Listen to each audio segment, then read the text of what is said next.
Hall ticket വന്നിട്ടുണ്ട്. അപ്പോ ആരെങ്കിലും അപ്ലൈ ഇത് എടുക്കാത്തതായിട്ടുണ്ടെന്നുണ്ടെങ്കിൽ, ഓക്കെ, ആരെങ്കിലും അപ്ലൈ ചെയ്ത് എടുക്കാത്തതായിട്ട് ഇനി ഉണ്ട് എന്നുണ്ടെങ്കിൽ മാക്സിമം നേരത്തെ തന്നെ ഡൗൺലോഡ് ചെയ്യാൻ വേണ്ടി ശ്രമിക്കണം എന്നുള്ളതാണ് ഇതുമായി ബന്ധപ്പെട്ട് പറയാനുള്ളത്. അപ്പോ ഇൻഷാ അള്ളാ നമ്മൾ ഇന്ന് അറബിക് പെഡഗോഗിയാണ് സംസാരിക്കുന്നത്. അപ്പൊ അറബിക് പെഡഗോജി എന്ന് പറയുന്നത് വളരെ ബൃഹത്തായിട്ടുള്ള ഒരു ഏരിയ ആണ്. അപ്പോ നിങ്ങൾക്കറിയാം, ബ്രൈറ്റ് അക്കാഡമിയുടെ ഭാഗമായി കൊണ്ടാണ് അൽ മുർഷിദ് ഇന്നത്തെ സെഷൻ എടുക്കുന്നത്. ഏകദേശം 22, 24, 30 മണിക്കൂറിലധികം ക്ലാസ്സുകളുള്ള ഒരു ഭാഗമാണ് അറബിക് പെഡഗോഗി എന്ന് പറയുന്നത്. അപ്പോൾ അതിലെ വളരെ പ്രധാനപ്പെട്ട ഭാഗങ്ങളെ 1-2 ക്ലാസ്സുകൾ കൊണ്ട് പറഞ്ഞ് അവസാനിപ്പിക്കാനാണ് ഇൻഷാ അള്ളാ ഒരു ചെറിയൊരു ശ്രമം നടത്തുന്നത്. വളരെ സ്പീഡിലൊന്നും ആയിരിക്കില്ല പറഞ്ഞു പോകുന്നത്. വളരെ പ്രധാനപ്പെട്ട കണ്ടന്റുകൾ ഏറ്റവും മിനിമൈസ് ചെയ്യുന്ന രൂപത്തിലാണ് പറയുന്നത്.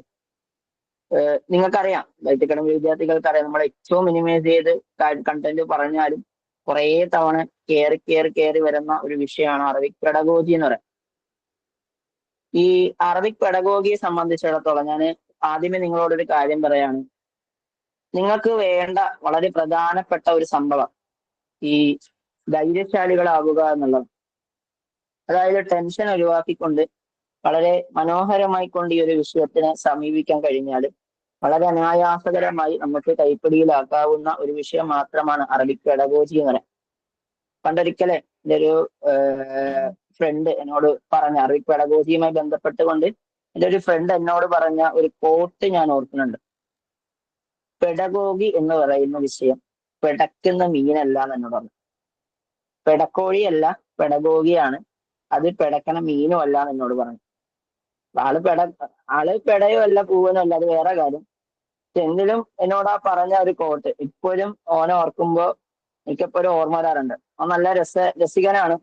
പഠിക്കുന്ന സമയത്തൊക്കെ നല്ല ആൾക്ക് ചേറപ്പൊക്കെ ഉണ്ട് കേട്ടോ. ആള് എന്നോട് എപ്പോഴും നല്ല രസമായിട്ട് സംസാരിക്കാറൊക്കെ ഉണ്ട്. അപ്പൊ ഇങ്ങനെ ഞങ്ങൾ പഠിക്കുന്നതിനിടയിൽ ഓൻ എന്നോട് പറഞ്ഞ ഒരു രസമുള്ള ഒരു കോട്ടാണ് പെടക്കണ കോഴിയല്ല പെഡഗോജി എന്ന് പറഞ്ഞത്. അപ്പൊ അതുപോലെ തന്നെയാണ് ഇപ്പൊ നമ്മുടെ മനസ്സിൽ ഈ അറബിക് പെഡഗോജി എന്ന് പറയുന്നത്. അപ്പൊ ആദ്യമായിട്ട് പെഡഗോജിയെ കുറിച്ച് അറിയുന്നവരുണ്ടാവാം, കുറെ കാലമായിട്ട് അറബിക് പെഡഗോജിയെ കുറിച്ച് ഒരു ഐഡിയ ഇല്ലാത്തവരുണ്ടാവാം.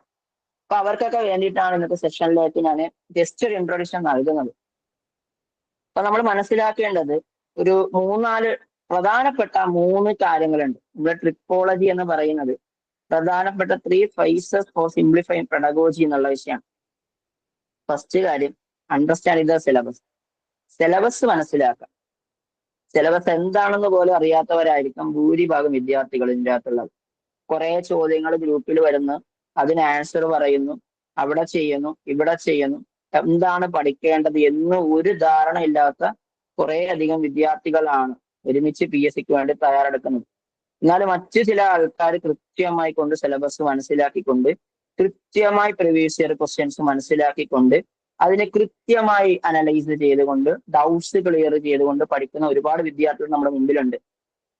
അതോടൊപ്പം തന്നെ ഈ അറബിക് പെഡഗോജിയിൽ മാത്രം കണ്ടുവരുന്ന വളരെ പ്രധാനപ്പെട്ട ഒരു ഇഷ്യൂ ആണ് വിദ്യാർത്ഥികൾക്ക് എന്തില്ല, ഈ വേർഡുകളെ കുറിച്ചിട്ടുള്ള നോളജ് ഇല്ല, അല്ലെങ്കിൽ ഈ വായിച്ചാൽ അർത്ഥം മനസ്സിലാവുന്നില്ല എന്നുള്ളത്. അതുകൊണ്ട് ഏത് ചോദ്യം നമ്മൾ മനസ്സിലാക്കി കഴിഞ്ഞാലും എന്ത് ചെയ്യുക, എല്ലാത്തിൻ്റെയും വാക്കിന്റെ അർത്ഥം മനസ്സിലാക്കിയെടുക്കണം. കാരണം ഈ ഞാൻ കുട്ടികളോട് പറയാറുണ്ട്, ഒരു ചോദ്യം ഈ 2019 ചോദിച്ച ചോദ്യത്തിന്റെ ഓപ്ഷൻ, ഓക്കെ, 2019 ചോദിച്ച ചോദ്യത്തിന്റെ ഓപ്ഷൻ ആയിരിക്കും എന്ത് ചെയ്യുക 2020, ഓക്കെ, 2019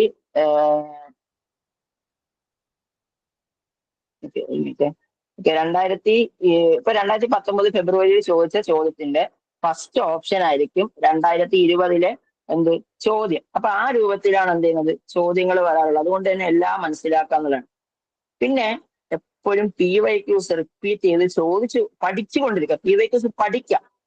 ഇനി കുട്ടികൾക്ക് അറിയാം, ഞാൻ പറയാറുണ്ട്, PYQs ഏറ്റവും കൂടുതൽ ചോദ്യങ്ങൾ കുറവുള്ള ഒരു ഭാഗമാണ് ഈ അറബിക് പെഡഗോജി എന്ന് പറയാം.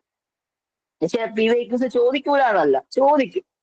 പക്ഷെ അതിനിപ്പോ 2013 ചോദിച്ചൊരു ചോദ്യമുണ്ട്. ആ ചോദ്യത്തിന് എന്ത് പ്രസക്തി എന്ന് ഞാൻ ക്ലാസ്സിൽ പഠിപ്പിക്കുന്ന സമയത്ത് കുട്ടികൾ എന്നോട് ചോദിച്ചത് 2013 ചോദ്യമാണ്. 2024 ചോദ്യപേപ്പർ വന്നപ്പം അതേ ചോദ്യം ഒരു ലഫ്ള് മാറാൻ അവിടെ ഉണ്ടായിരുന്നു. അപ്പൊ ഞാൻ പറഞ്ഞു ഇതാണ് 2013 ചോദ്യത്തിന്റെ പ്രസക്തി എന്നുള്ളത്. അപ്പൊ അത്രയേറെ വളരെ ഇമ്പോർട്ടന്റ് ആയിട്ടുള്ള ഒരു സാധനമാണ് അറബി പെഡഗോജി എന്ന് പറഞ്ഞത്. ഞാൻ ഇതിന്റെ അകത്ത് 2-3 വട്ടം റിവിഷൻ ചെയ്യണമെന്നാണ് പറഞ്ഞത്. നിങ്ങൾ ഇനി 1000 വട്ടം റിവിഷൻ ചെയ്ത് കഴിഞ്ഞാൽ കൺസെപ്റ്റ് ക്ലിയർ ആയത് മനഃപ്പാടമാക്കുകയാണ് ചെയ്തതെങ്കിൽ നിങ്ങൾ 1000 വട്ടം കഴിഞ്ഞാൽ നെഹു പോലെയാണ് മറന്നു. അതേസമയം കൺസെപ്റ്റ് ക്ലിയർ ചെയ്ത് മനസമാധാനത്തോടെയാണ് അറബിക് പെഡഗോജി പഠിക്കാൻ വേണ്ടി ശ്രമിച്ചു കഴിഞ്ഞാൽ 2 വട്ടവും വേണ്ട, 1 വട്ടം റിവൈസ് ചെയ്താൽ തന്നെ അറബിക് പെഡഗോജി ക്ലിയർ ആണ്. അത്രേ ഉള്ളൂ പെഡഗോജി എന്ന് പറഞ്ഞാൽ. വളരെ എളുപ്പമാണ്. കുറെ നിങ്ങൾ എന്ത് ചെയ്യുക, വലിച്ചുവാരി പഠിക്കുക എന്നുള്ളതല്ല, വളരെ ബേസിക് ആയിട്ടുള്ള കണ്ടന്റ് മനസ്സിലാക്കിക്കൊണ്ട് മാത്രം പഠനത്തിലേക്ക് കടക്കുക എന്നുള്ളതാണ്. അപ്പൊ ഞാൻ കാറ്റഗറി 4 സിലബസ് ജസ്റ്റ് കാണിച്ചതാണ്. നിങ്ങളെ സിലബസ് നിങ്ങളെ കേട്ടത്തിന്റെ സിലബസിൽ പോയി കഴിഞ്ഞാൽ നിങ്ങൾക്ക് സിലബസ് അവൈലബിൾ ആണ്. അതിൻ്റെ അകത്തുള്ള വളരെ പ്രധാനപ്പെട്ട ഭാഗങ്ങളാണ് language acquisition, skills of language, communication, teaching methodologies, learning of theories of learning, അതേപോലെ തന്നെ തഹ്ദിയാത്തു തദ്രീസ്, അതായത് ലേണിംഗ് ഡിസേബിലിറ്റീസ്, പിന്നെ വസായിലു തഅലീമിയ, ഇവാലുവേഷൻ, അതേപോലെ തന്നെ പ്ലാനിങ്. ഇതല്ലാതെ കാറ്റഗറി 4 വരുമ്പോൾ കുറച്ചുകൂടി ഡെപ്തിലേക്ക് ഇറങ്ങുകയുണ്ട്. അപ്പൊ ഞാൻ ഈ സമയമില്ലാത്തത് കൊണ്ട് സിലബസിലേക്ക് ഞാൻ കടക്കുന്നില്ല. അപ്പൊ നമുക്ക് ഫസ്റ്റ് ഇപ്പൊ സിലബസിൽ ദിറാസത്തിൽ ലുവ, ഇക്തിസാബിൽ ലുവ എന്നുള്ളതാണ് ഫസ്റ്റ് കൺസെപ്റ്റ് ആയിട്ട് പറഞ്ഞിട്ടുള്ളത്. അഥവാ ഈ ഭാഷാ പഠനവും ഭാഷ ആർജനവും എന്നുള്ളതാണ്. ഭാഷാ പഠനവും ഭാഷ ആർജനവും എന്നുള്ളതാണ്. അവിടെ ഭാഷ എന്നൊരു ടെർമിനോളജി യൂസ് ചെയ്യുന്നുണ്ട്. നിങ്ങൾ ശ്രദ്ധിച്ചിട്ടുണ്ടാവും അല്ലെ? ഭാഷാ പഠനവും ഭാഷ ആർജനവും എന്നാണ് നമ്മൾ പറഞ്ഞത്. അവിടെ ഒരു ഭാഷ എന്ന ഒരു കൺസെപ്റ്റ് പറയുന്നത് കൊണ്ട് തന്നെ കാറ്റഗറി 3 അല്ലുഗ വ തഅരീഫുഹ വ നശ്അതുഹ എന്ന ടോപ്പിക് ഉണ്ട് എന്നുണ്ടെങ്കിലും കൂടിയും കാറ്റഗറി 4 എപ്പോഴും ചോദിക്കുന്ന ഒരു ഏരിയയാണ് ഭാഷ എന്ന ഒരു ഏരിയ. ഇത് വളരെ വിശാലമായ ഒരു ഏരിയയാണ്. ഞാൻ ഈ പഠിപ്പിക്കുന്നതിൽ നിന്നും ഒരുപാട് ചോദ്യങ്ങൾ, ഏകദേശം ഒരു 10 കുറെ ചോദ്യങ്ങൾ ചോദിക്കാൻ ചാൻസ് ഉള്ള ഒരു ഏരിയയാണ്. നിങ്ങൾ ഐഡിയ ക്ലിയർ ചെയ്യുക, ബാക്കി സ്വന്തമായി വാക്ക് മനസ്സിലാക്കി ഉത്തരത്തിലേക്ക് എത്തുക എന്നുള്ളതാണ്. കുറെയൊക്കെ നമുക്ക് അങ്ങനെയാണ് ഉത്തരത്തിലേക്ക് എത്താൻ പറ്റും, പഠിക്കാനൊന്നുമില്ല. അപ്പോൾ ഞാന് ബിസ്മില്ലാഹി റഹ്മാനിർ റഹീം, ഞാൻ ഫസ്റ്റത്തെ ടോപ്പിക്കിലേക്ക് കടക്കാം. അപ്പൊ ഭാഷ എന്നാൽ എന്ത് എന്നതാണ് നമ്മൾ ആദ്യമായിട്ട് മനസ്സിലാക്കേണ്ടത്. ഭാഷ എന്നാൽ എന്ത് എന്നുള്ളതാണ്. അപ്പൊ ഭാഷ എന്നാൽ നമുക്ക് എന്ത് പറയാം? നമുക്ക് നമ്മുടെ കാര്യങ്ങൾ, നമ്മുടെ ആഗ്രഹങ്ങൾ, നമ്മുടെ തോന്നലുകൾ, നമ്മുടെ ഗസ്റ്റേഴ്സ്, നമ്മുടെ പോസിറ്റീവുകൾ, നമ്മുടെ നെഗറ്റീവുകൾ എല്ലാം പറയാനുള്ള ഒരു ആശയ സംവേദന മാർഗമാണ് ഭാഷ എന്ന് പറയുന്നത് അല്ലെ? നമുക്ക് എന്തും ഒരാളോട് തുറന്നു പറയാൻ, നമ്മുടെ മനസ്സിനെ തുറക്കാൻ നമുക്ക് എന്ത് ആവശ്യമുണ്ട്? ഭാഷ ആവശ്യമുണ്ട്. അത് ചിലപ്പോ സംസാരത്തിൽ വാക്കുകളിലൂടെയാകാം, ചിലപ്പോ ആംഗ്യങ്ങളിലൂടെയാകാം, ചിലപ്പോ കണ്ണുരുട്ടിക്കൊണ്ടാവാം, ചിലപ്പോ എഴുത്തിലൂടെയാവാം. ഇതിനെല്ലാം നമ്മൾ ഭാഷ എന്ന് പറയാം. മനുഷ്യനുണ്ടായ കാലം മുതൽ തന്നെ എന്തുണ്ട്? ഭാഷയ്ക്ക് അതിൻ്റെതായ ഒരു ഒരു ഒരു ഇൻഫ്ലുവൻസ് എൻ്റെ ഉണ്ട്. അപ്പോ എന്താണ് ഭാഷ എന്ന് കേട്ടച്ചുകാർ പഠിക്കേണ്ട ചില കാര്യങ്ങൾ മാത്രം പറഞ്ഞു വെക്കാണ്. വലിയൊരു ബ്രോഡ് ഏരിയ ആണ് ഈ ഒരു ഏരിയ. ഫസ്റ്റ് മനസ്സിലാക്കേണ്ട ഒരു കാര്യം അസ്വാത്തുൽ തഅബീരിയ. സൗത്ത് എന്ന് പറഞ്ഞാൽ നമുക്കറിയാം ശബ്ദം. തഅബീരിയ എന്ന് വെച്ചാൽ എക്സ്പ്രസിങ്, അതായത് കാര്യങ്ങൾ പ്രകടിപ്പിക്കാനുള്ള, പ്രകടനത്തിനുള്ള ഒരു പ്രകടനത്തിനുള്ള ശബ്ദങ്ങളെയാണ് നമ്മൾ എന്തെന്ന് പറയുന്നത്? ഭാഷ എന്ന് പറയുന്നത്. അല്ലെങ്കിൽ നിവാമു മിനർ റമൂസി സൗത്തിയ, ശബ്ദത്തിന്റെ സിമ്പലുകളുടെ ഒരു സിസ്റ്റമാണ്. ഇപ്പം നമുക്കറിയാം, ഇപ്പൊ ആ ഈ ഊ എന്നൊക്കെ പറഞ്ഞ കുറെ സൗണ്ടുകളുണ്ട്. ആ സൗണ്ടുകളെല്ലാം ചേർത്ത് വെച്ച് കഴിഞ്ഞാൽ ഒരു ഭാഷയായി. ഉദാഹരണത്തിന് നോക്കിയാൽ ആ ജൂ ഷാ എന്ന് പറയുമ്പോൾ തന്നെ അജൂഷ എന്നുള്ള വാക്കായി. നിങ്ങൾ ചേർത്ത് വെച്ച് നോക്കിയാൽ മതി. അപ്പൊ നിങ്ങളെ പേരൊന്ന് പറഞ്ഞു നോക്കിയാൽ നിങ്ങൾക്ക് മനസ്സിലാവും. അപ്പൊ അതാണ് പറഞ്ഞത്, ശബ്ദം എന്ന് പറയുന്നത് ഒരു കൂട്ടം ശബ്ദങ്ങളുടെ ഒരു കണക്ഷനെയാണ്, അല്ലെങ്കിൽ ഒരു ആകത്തുകയാണ് നമ്മൾ ഭാഷ എന്ന് പറയുന്നത്. ഇബ്നു ജന്നി എന്ന് പറയുന്ന വളരെ വിശ്വപ്രശസ്തനായിട്ടുള്ള ഭാഷാ പണ്ഡിതൻ ഉണ്ടായിരുന്നു. അദ്ദേഹം പറയാണ് അദ്ദേഹം പറയാണ് ഈ ഭാഷ എന്നത് മജ്മുഅത്തുൽ അസ്വാത്ത്, ഒരു കൂട്ടം ശബ്ദങ്ങളാണ്. അല്ലദി യുഅബ്ബറ ബിഹാ, അതിലൂടെ ആ ശബ്ദത്തിലൂടെ അല്ലെങ്കിൽ ആ ഭാഷയാകുന്ന ശബ്ദത്തിലൂടെ അത് പ്രകടിപ്പിക്കുന്നു കുല്ല കൗമിന്, എല്ലാ സമൂഹവും, ഇറാലിയും, അവരുടെ ആവശ്യങ്ങളെയും അവരുടെ ലക്ഷ്യങ്ങളെയും, വഹിത്തിയാജാത്തിയും, അവരുടെ ആവശ്യങ്ങൾ. അതായത് ഒരു വ്യക്തി അല്ലെങ്കിൽ ഒരു സമൂഹം ഭാഷ എന്ന ആ ഒരു അതിർവരമ്പിലൂടെ, ഭാഷ എന്ന ആ ഒരു വലിയൊരു സംഭവത്തിലൂടെ അവന്റെ മനസ്സിൽ തിങ്ങി നിൽക്കുന്ന എല്ലാ കാര്യങ്ങളെയും അവന്റെ ആവശ്യങ്ങളായിക്കൊണ്ടും അവന്റെ അഭിപ്രായങ്ങളായിക്കൊണ്ടും അവൻ എന്ത് ചെയ്യാണ്, അവൻ പ്രകടിപ്പിക്കുകയാണ്. അതുകൊണ്ട് തന്നെ ഭാഷ എന്ന് പറയുന്നത് എന്താണ്? മനുഷ്യന്റെ സംസ്കാരവുമാണ്. സഖാഫത്തുൽ ഇൻസാൻ, മാനുഷിക സംസ്കാരവുമായി എന്താണ്, വളരെ അഭേദ്യമായ ബന്ധം പുലർത്തുന്ന ഒരു സംഭവമാണ്. അപ്പൊ നമ്മള് പറഞ്ഞ ചില കാര്യങ്ങൾ ഒന്നുകൂടി കോട്ടയാണ്. അസ്വാത്തുൻ തഅബീരിയ, എന്താണ്? ഒരു തഅബീർ ചെയ്യാനുള്ള, എക്സ്പ്രസീവ് ആയിട്ടുള്ള ഒരു എന്താണ്,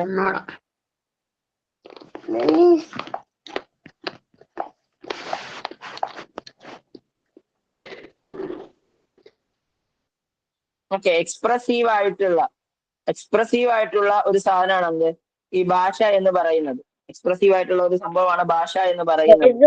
പിന്നെ അതുപോലെ തന്നെ എന്താണ്, അന്നഹ മജ്മുഅത്തുൻ മിനൽ, അന്നഹ തീർച്ചയായും അതെന്താണ്, മജ്മുഅത്തുൻ മിനൽ അസ്വാത്ത്, എന്താണ്, ഒരു കൂട്ടം ശബ്ദങ്ങളാണ്.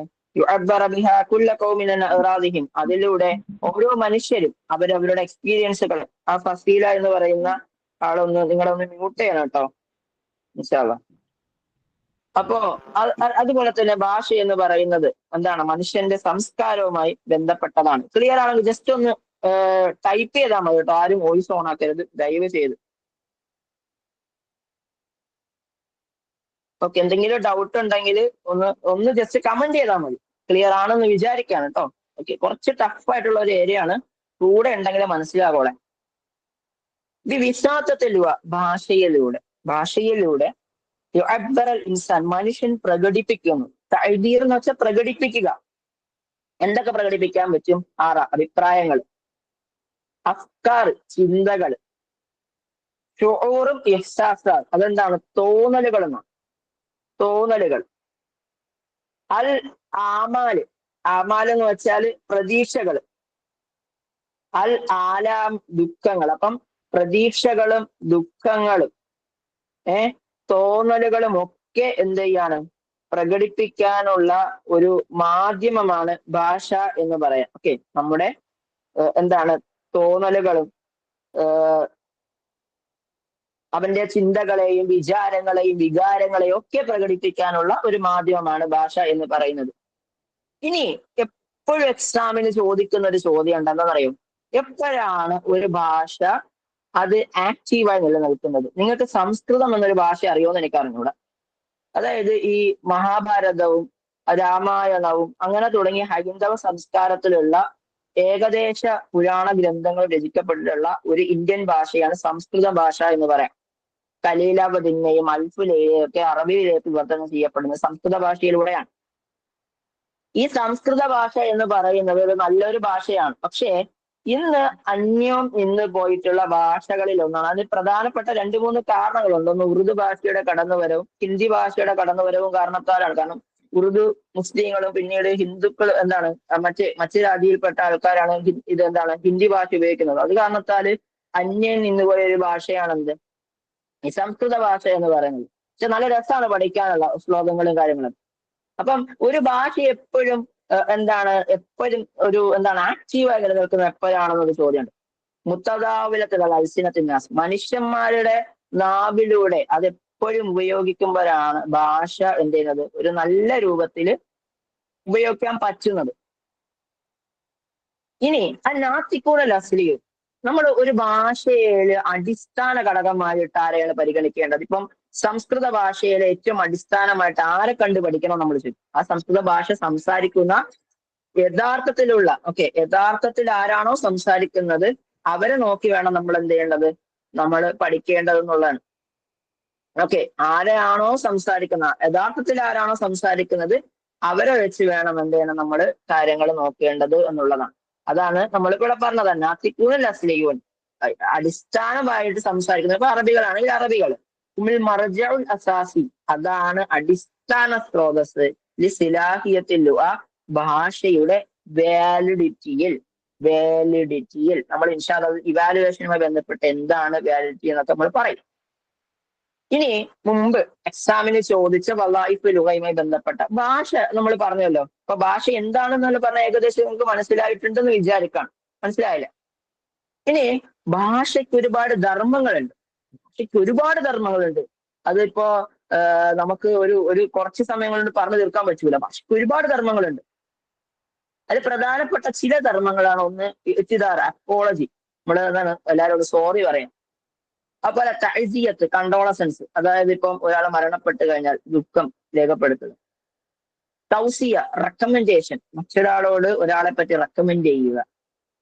അദ്വാ, പ്രാർത്ഥന, ഇതൊക്കെ ഭാഷയുടെ ചില ധർമ്മങ്ങളാണ്. ഇനി മറ്റു ചില ധർമ്മങ്ങളുണ്ട്. എന്താണ്?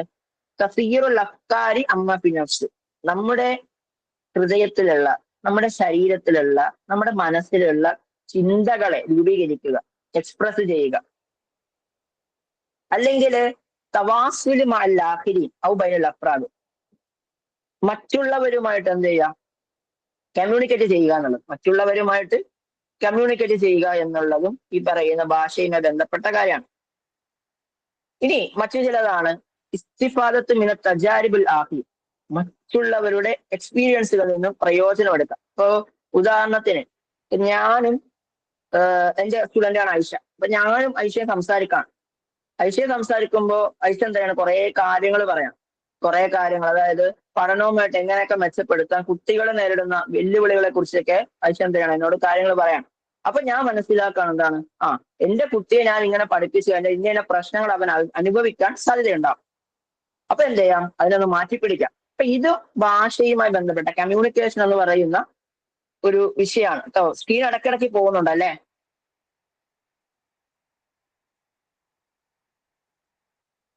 അതെന്താണ് സംഭവം എനിക്ക് അറിഞ്ഞൂടെ. ഇവിടെ പ്രസന്റിങ് ആണ്. ഇനി വസീലത്തും മഅരിഫത്തു സഖാഫ, സംസ്കാരത്തെ എന്ത് ചെയ്യാ, മനസ്സിലാക്കാനുള്ള ഒരു മാധ്യമമാണ്. അതുപോലെ തന്നെ വസീലത്തുൽ തഹ്ഖീഖുൽ ഫഹം, കൺസെപ്റ്റ് ക്ലിയർ ചെയ്യാനുള്ള, കൺസെപ്റ്റ് മനസ്സിലാക്കാനുള്ള ഒരു മാധ്യമമാണ് ഭാഷ എന്ന് പറഞ്ഞു. അപ്പൊ നമ്മൾ പറഞ്ഞ ചില കാര്യങ്ങൾ ഒന്നുകൂടി പറയാം. മറ്റുള്ളവരുടെ എക്സ്പീരിയൻസിൽ നിന്നും ഉപയോഗമെടുക്കാനുള്ള ഒരു മാധ്യമമാണ് ഭാഷ എന്ന് പറയുന്നത്. 2, സംസ്കാരങ്ങൾ. ഇപ്പം അറബ് സംസ്കാരത്തെ കുറിച്ച് മനസ്സിലാക്കാൻ നമ്മൾ അറബി പഠിക്കണം. അറബി പഠിച്ചു കഴിഞ്ഞാൽ ഖുർആനും ഹദീസും നമുക്ക് പഠിക്കാൻ പറ്റും. അതിലൂടെ നമുക്ക് അറബ് സംസ്കാരത്തെ കുറിച്ച് മനസ്സിലാക്കാം. അതുപോലെ തന്നെ കൺസെപ്റ്റ് ഫോർമേഷന് നമ്മളെ ഭാഷ സംസാരിക്കാറുണ്ട്. ഇനി ചില സമയങ്ങളിൽ എക്സാമിന് ചോദിക്കുന്ന ചില ചോദ്യങ്ങളാണ് അൽ മഫ്ഹൂമുൽ അസാസി അല്ലുവ, ഭാഷയിലുള്ള പ്രധാനപ്പെട്ട ചില കൺസെപ്റ്റുകൾ എന്ന് ചോദിക്കാറുണ്ട്. ഭാഷയിലുള്ള ചില പ്രധാന കൺസെപ്റ്റുകളെ പറ്റി ചോദിക്കാറുണ്ട്. ഇപ്പൊ phonetics, phonemes, morphology, syntax, grammar, നമുക്കറിയാവുന്ന കുറെ സംഭവങ്ങളുണ്ടല്ലോ. ഗ്രാമർ, പിന്നെ നിങ്ങൾ ആദ്യം കേട്ടൊരു സാധനം ഉണ്ട്, എന്താണെന്നറിയോ? ഈ ഫോണറ്റിക്സ്. നിങ്ങൾ ഡിഗ്രിയൊക്കെ പഠിക്കുന്നവർക്കറിയാം, നമ്മൾ ആദ്യം പഠിക്കുന്ന സാധനമാണ് ഫോണറ്റിക്സ്. ഇംഗ്ലീഷിൽ നമ്മൾ പഠിക്കുന്ന സാധനമാണ് ഫോണറ്റിക്സ്. അപ്പൊ അങ്ങനെ ഭാഷയുമായി ബന്ധപ്പെട്ട, ഇപ്പൊ നമ്മൾ ഇത്രയും പറഞ്ഞ ഭാഷയെ കുറിച്ചിട്ടാണ്. ഇനി ഭാഷയുമായി ബന്ധപ്പെട്ട ഒരുപാട് ഭാഷാശാസ്ത്രങ്ങളുണ്ട്. ഭാഷയെ കുറിച്ച് പഠിക്കുന്ന ഒരുപാട് ശാസ്ത്രങ്ങൾ എക്സാമിന് ചോദിക്കാറുണ്ട്. അപ്പം ഒരു സാധനമാണ് ഫോണറ്റിക്സ് എന്ന് പറയും, അഥവാ ഭാഷാ ശബ്ദങ്ങളെ കുറിച്ച് പഠിക്കുന്ന സാധനമാണ്. സ്വനവിജ്ഞാനം എന്നാണ് മലയാളത്തിൽ പറയാം. യബഹസു ഫി നുത്ഖിൽ അസ്വാത്തിൽ ലുഗവിയ്യ, ഭാഷാ ശബ്ദങ്ങളുടെ ഉച്ചാരണങ്ങളെ കുറിച്ച് പഠിക്കുന്ന, നുത്ഖ് എന്ന് വെച്ചാൽ ഉച്ചാരണം. അപ്പൊ ഉച്ചാരണത്തെ കുറിച്ച് പഠിക്കുന്ന ഒരു ശാസ്ത്രമാണ് എന്ത്, ഫോണറ്റിക്സ് എന്ന് പറയാം.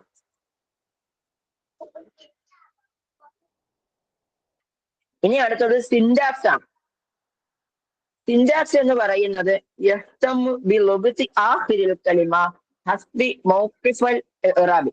അതായത് ഇറാബിന്റെ മൗക്കിഫ് നിലപാടുകൾക്കനുസരിച്ച് കൊണ്ട് അവസാനത്തെ പദത്തെ ഉപയോഗിക്കലാണ്. ഉദാഹരണത്തിന് ഞാൻ പറഞ്ഞുതരാം.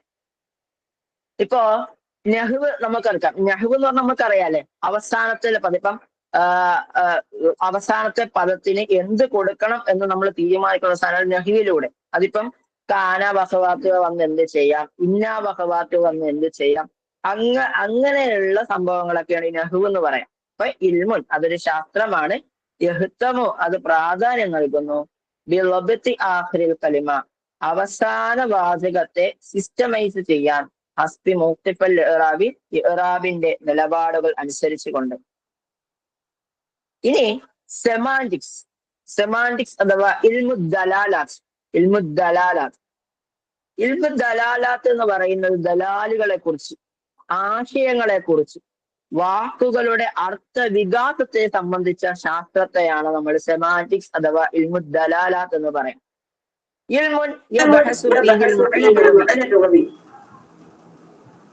സിൻഡെക്സ് ഒന്നുകൂടി പറയോ?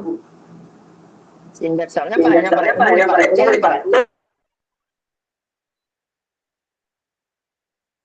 ഓക്കെ.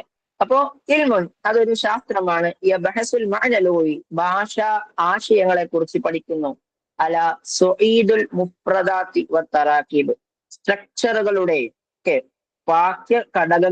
വാക്യഘടനയുടെയും പദങ്ങളുടെയും രൂപത്തില് അർത്ഥവികാസത്തെ കുറിച്ച് സംബന്ധിച്ച ശാസ്ത്രമാണ് സെമാൻറ്റിക്സ് എന്ന് പറയാം.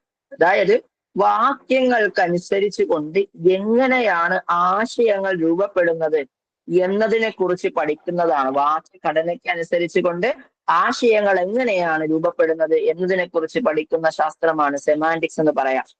സിൻടാക്സ് എന്ന് പറയുന്നത് വാക്യഘടനയാണ്, അഥവാ ഇൽമു നഹ്വാണ്. നഹ്വ് എന്ന് പറയുന്നത് ഇറാബിനനുസരിച്ച് കൊണ്ട് അല്ലെങ്കിൽ അവസാന കലിമയ്ക്കനുസരിച്ച് കൊണ്ട് എങ്ങനെ ഇറാബുകൾ രൂപീകരിക്കപ്പെടാം എന്നുള്ളതിനാണ്. ഫൊണറ്റിക്സ് എന്ന് പറയുന്നത് ശബ്ദങ്ങളെ കുറിച്ചിട്ടുള്ള പഠനമാണ്. ഇനി മോർഫോളജിക്ക് നമ്മൾ ഇൽമു സൊർഫ് എന്ന് പറയാറുണ്ട്, അഥവാ ഇൽമു തർത്തീബുൽ കലിമ, രൂപിമ വിജ്ഞാനം എന്നാണ് നമ്മൾ അതിനെ മലയാളത്തിൽ പറയാം. Morphology is the study of word formation. Okay, അതായത് നമ്മുടെ ഒരു വേർഡ് എങ്ങനെ ഫോർമാറ്റ് ചെയ്യുന്നുള്ളത്. ഇപ്പം ഫഅല, ഫഅലു. ഇപ്പൊ ഫഅല എന്ന് നിന്ന് ഫഅല എന്നും ഫഅലു എന്നും ഫഅലത്ത് എന്നും ഫഅലത്ത എന്നൊക്കെ വന്നു. അപ്പൊ അതിനെ കുറിച്ചിട്ടുള്ള ഒരു പഠനമാണ് ഇൽമു സൊർഫ് എന്ന് പറയാം. ഓക്കെ, ക്ലിയർ ആണോ? അപ്പൊ നമ്മൾ 4 കാര്യങ്ങളാണ് പറഞ്ഞത്. ഇൽമുൽ അസ്വാത്ത് ശബ്ദങ്ങളെ കുറിച്ചുള്ള പഠനമാണ്. സിൻടാക്സ് എന്ന് പറയുന്ന ഇറാബിനനുസരിച്ച് കൊണ്ടുള്ള പഠനമാണ്. സെമാൻറ്റിക്സ് എന്ന് വെച്ചാൽ സ്റ്റഡി അബൌട്ട് മീനിങ് ആണ്. മോർഫോളജി എന്ന് പറയുന്നത് എന്താണ്? തർത്തീബുൽ കലിമ.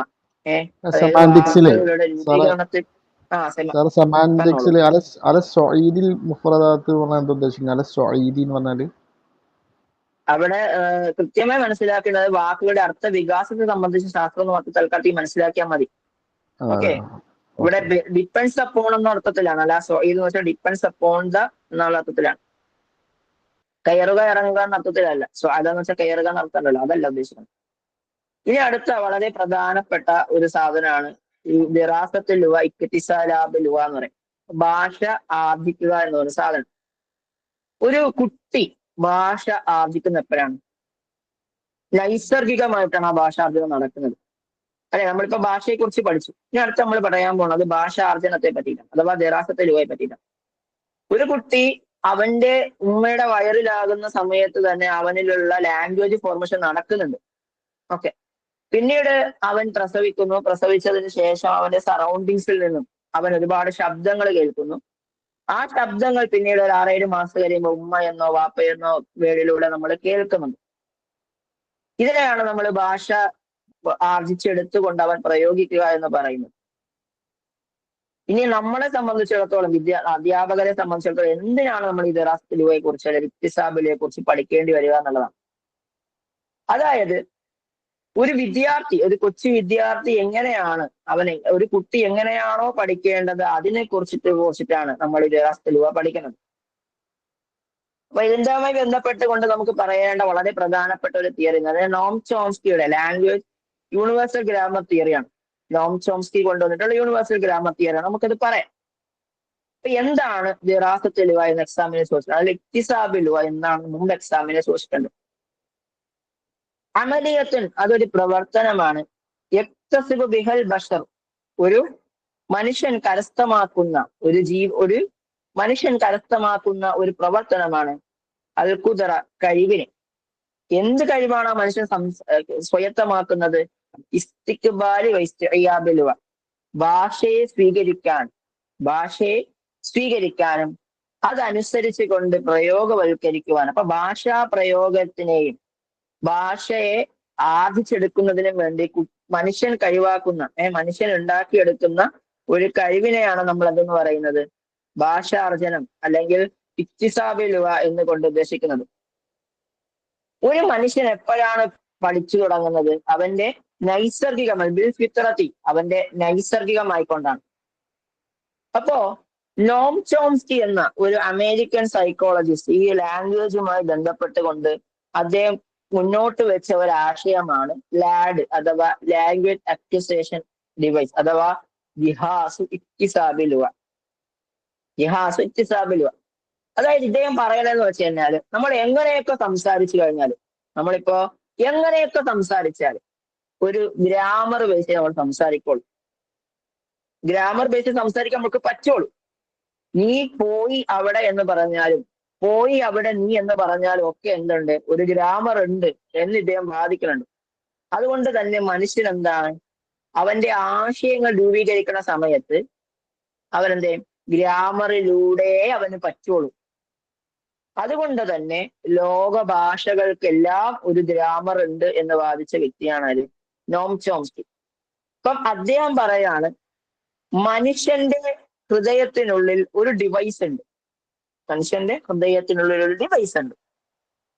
ആ ഡിവൈസിലൂടെ ആ ഡിവൈസിലൂടെ ഒരു വ്യക്തിക്കുള്ളിലെ ശബ്ദത്തിന്റെ സിംബലുകൾ സിസ്റ്റമൈസ് ചെയ്യപ്പെടുകയാണ് എന്നാണ് അദ്ദേഹം വാദിച്ചത്. അപ്പൊ അദ്ദേഹം കൊണ്ടുവന്ന ഒരു സാധനമാണ് ലാംഗ്വേജ് അക്വിസിഷൻ ഡിവൈസ് എന്ന് പറയും. അപ്പൊ ഇദ്ദേഹത്തിന്റെ അഭിപ്രായത്തില് ഭാഷാർജനം നടക്കുന്നത് മിനൽ കുല്ലി ഇലൽ ജുസ് എന്നുള്ളതാണ്. അതായത് ഞാൻ ആദ്യം പൂർണ്ണമായ എല്ലാ കൺസെപ്റ്റുകളും മുഴുവനായ ഒരു കൺസെപ്റ്റ് ഒരാൾ കേട്ടാൽ നിന്നും ചെറിയ ചെറിയ കൺസെപ്റ്റിലേക്ക് എത്തുന്നു. നിങ്ങൾ ഓർക്കുന്നുണ്ടാവും, നമ്മൾ ആദ്യം പഠിക്കുന്ന സമയത്ത് ഈ ആൽഫബറ്റ്സ് ഒക്കെ പഠിക്കുന്ന സമയത്ത് ടീച്ചർ ABCDEFGHIJK LMNPQ RST എന്ന് പാട്ട് പാടി തരുമായിരുന്നു അല്ലേ ആദ്യം? അല്ലെങ്കിൽ നമ്മൾ ഇന്ന് പാടിക്കൊടുക്കും അലിഫുംബ നമ്മൾ പാടിക്കൊടുക്കും. അല്ലെങ്കിൽ നമ്മൾ ടെക്സ്റ്റ് ബുക്ക് എടുത്താൽ നിങ്ങൾക്ക് അറിയാം, ആപ്പിൾ, ഓറഞ്ച് അല്ലെ, ബോയ്സ് എന്നൊക്കെ പറഞ്ഞ നമ്മൾ കുറെ വേർഡുകളാണ്. അത് പഠിപ്പിച്ചതിന് ശേഷം കുട്ടി എന്താണ്, എടാ ഇന്ന അക്ഷരം B ആണ്, ഇന്ന അക്ഷരം C ആണ്, ഇന്ന അക്ഷരം D ആണ് എന്ന് പറയാണ്. അതായത് പൂർണ്ണമായ ഒരു ആശയത്തിൽ നിന്നും അതിന്റെ പാർട്ടിലേക്ക് ഇറങ്ങി ചെല്ലുന്ന ഒരു കൺസെപ്റ്റാണ് ഈ ജിഹാസ് ഇക്തിസാബുലുവ കൊണ്ട് ഉദ്ദേശിക്കുന്നത്. എങ്കിലേ ആ കുട്ടിക്ക് കാര്യം മനസ്സിലാവുള്ളൂ. ഇതാണ് ഇദ്ദേഹം പറഞ്ഞു വയ്ക്കുന്നത്. The LAD is a hypothetical tool in the brain that helps children learn and understand language. ഒരു കുട്ടിക്ക് കാര്യം മനസ്സിലാക്കാനും അവനെ പഠിക്കാനും വേണ്ടി ഒരു ഹൈപ്പോത്തറ്റിക്കൽ ആയിട്ടുള്ള ഒരു ടൂളാണ് ഈ പറയുന്ന ലാംഗ്വേജ് അക്വിസിഷൻ എന്ന് പറയുന്നത്. അപ്പോ ഈ സിസ്റ്റം അഥവാ ലാംഗ്വേജ് അക്വിസിഷൻ എന്ന സിസ്റ്റം എന്ത് ചെയ്യുന്നുണ്ട്, ഒരു കൃത്യമായ റൂളുകളിലൂടെ ജന്മന കുട്ടികൾ അവന്റെ മാതൃഭാഷ പഠിപ്പിക്കുന്നുണ്ട് എന്ന് വാദിച്ച ഒരു തിയറിയാണ് ലാംഗ്വേജ് അക്വിസിഷൻ ഡിവൈസ് എന്ന് പറയാം. നമുക്കൊരു ചോദ്യത്തിലേക്ക് വരാം. വസീലത്തുൽ ഇത്തിസാല് ബൈനൽ അഫ്രാദിൽ ബശർ ഫി ശക്ലി അസ്വാത്തിൽ മുനല്ലിമ. വസീലത്തുൻ ഒരു മാധ്യമമാണ്, അൽ ഇത്തിസാലുൽ ബശറ മനുഷ്യൻ കമ്മ്യൂണിക്കേറ്റ് ചെയ്യുന്ന ബൈന അഫ്രാദിൽ ബഷർ വ്യക്തികൾക്കിടയിൽ ഷക്കിലി അസ്വാത്തിൻ മുനല്ലിമ വളരെ സിസ്റ്റമാറ്റിക് ആയിട്ടുള്ള രൂപത്തിലൂടെ.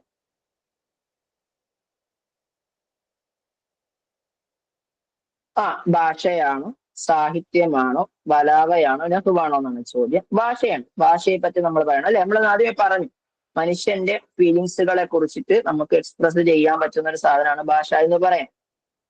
ഇനി ഇൽമുൻ യഅ്തമിദു അത് അവലംബിക്കുന്നു മുസ്തലഹാത്ത് നഹ്വിയ നഹ്വുമായിട്ടുള്ള വിഷയങ്ങൾ. മിസ്ലൽ ഫിഇലി ഫാഇലി മഫ്ഊൽ. ഫിഇലും ഫാഇലും മഫ്ഊലൊക്കെ അടങ്ങുന്ന നഹ്വിയായ വിഷയങ്ങൾ എന്തിലാണ് ഉൾക്കൊള്ളുന്നത്? ഇൽമുൽ ഉസൂലിലാണോ, ഇൽമുൽ ലുഗയിലാണോ, ഇൽമുൽ സർഫിലാണോ, ഇൽമുൽ നഹ്വിലാണോ എന്നാണ് ചോദ്യം. ഇൽമുൽ നഹ്വുമായി ബന്ധപ്പെട്ട ചർച്ചകൾ. ഇനി വലായിഫിലുവ നമ്മൾ നേരത്തെ പറഞ്ഞല്ലോ, അപ്പൊ അതുമായി ബന്ധപ്പെട്ട ഒരു ചോദ്യമാണ്. മിമ്മല യുവാഫിഖ് ബിൽ വലായിഫിലുവ. വലായിഫിലുവയുമായി ബന്ധപ്പെടാത്ത എന്താണ്? വസീലത്തുൽ ഇത്തിസാലി ബിൽ ഗൈർ മറ്റുള്ളവരുമായി കമ്മ്യൂണിക്കേറ്റ് ചെയ്യാനുള്ള ഒരു മാധ്യമമാണ് ഭാഷ എന്നുള്ളത്. വസീലത്തുൽ തഅബീരി അനിൽ ആലാമി വല്ലാമാൽ പ്രതീക്ഷകളെയും നിരാക്ഷകളെയും പറ്റി വർണ്ണിക്കാനുള്ള ഒരു മാധ്യമമാണ് ഭാഷ എന്ന് പറയുന്നത്. വസീലത്തു കസ്ബുൽ മഈഷ എന്താണ്? ജീവിതത്തിന് ആവശ്യമായിട്ടുള്ള കാര്യങ്ങളെ സമ്പാദിക്കാനുള്ള ഒരു മാധ്യമമാണ് ഭാഷ എന്നുള്ളത്. ഇസ്തിഫാദത്ത് മിന തജാരിബുൽ ആഖിരീൻ മറ്റുള്ളവരുടെ എക്സ്പീരിയൻസിൽ നിന്നും പ്രയോജനം ഉൾക്കൊള്ളാനാണ് ഭാഷ എന്ന് പറയുന്നത്. അപ്പൊ നമ്മൾ നേരത്തെ പറഞ്ഞല്ലേ ഈ കസ്ബുൽ മഈഷ. നിങ്ങൾ ഈ ഒരു ഭാഗവുമായി ബന്ധപ്പെട്ട ഒരു ചെറിയൊരു കോഡ് പറഞ്ഞുതരാം. നിങ്ങൾ വലായിഫുലുമായി ബന്ധപ്പെടാത്ത സ്റ്റേറ്റ്മെന്റ് എന്തെന്നേ ചോദ്യങ്ങളിൽ വരാറുള്ളൂ. വലായിഫുലുമായി ബന്ധപ്പെടാത്ത സ്റ്റേറ്റ്മെന്റ് എന്നേ ചോദ്യങ്ങൾ വരാറുള്ളൂ.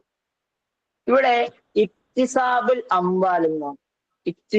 അംവാലെന്നോ മാലെന്നോ കസ്ബുൽ മഈഷ എന്നൊക്കെ ആയിരിക്കും അതിന്റെ അകത്ത് ചോദ്യം വരാറുള്ളത്. ആ ഓപ്ഷൻ നിങ്ങൾ ടിക്ക് ചെയ്യാം. അതെവിടെയെങ്കിലും ഒന്ന് നോക്കാം. ഇക്തിസാബുൽ അംവാൽ ഉണ്ടോ നോക്കാം, കസ്ബുൽ മഈഷ ഉണ്ടോ നോക്കാം, മാലുണ്ടോ നോക്കാം. അല്ലെങ്കിൽ അങ്ങനെ എന്തെങ്കിലും ഉണ്ടെന്നുണ്ടെങ്കിൽ വലായിഫുൽ ലുഗയുമായി ബന്ധപ്പെട്ട ചോദ്യം അതായിരിക്കും ആൻസറുകൾ. വേറെ ഒന്നും നിങ്ങൾ വായിക്കാൻ നിൽക്കണ്ട.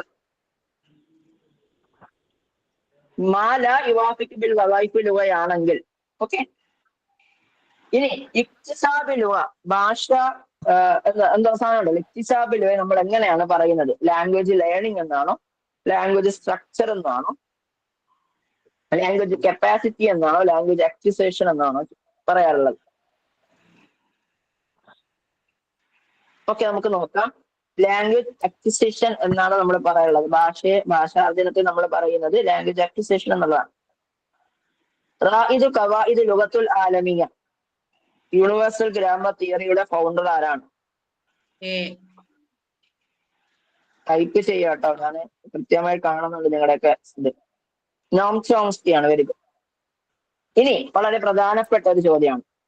ഫൽസഫത്തുൽ ലുഗത്തുൽ കുല്ലിയ ലാ യുവാഫിഖുൽ ഹോൾ ലാംഗ്വേജ് ഫിലോസഫി എന്ന് പറഞ്ഞ സാധനമുണ്ട്.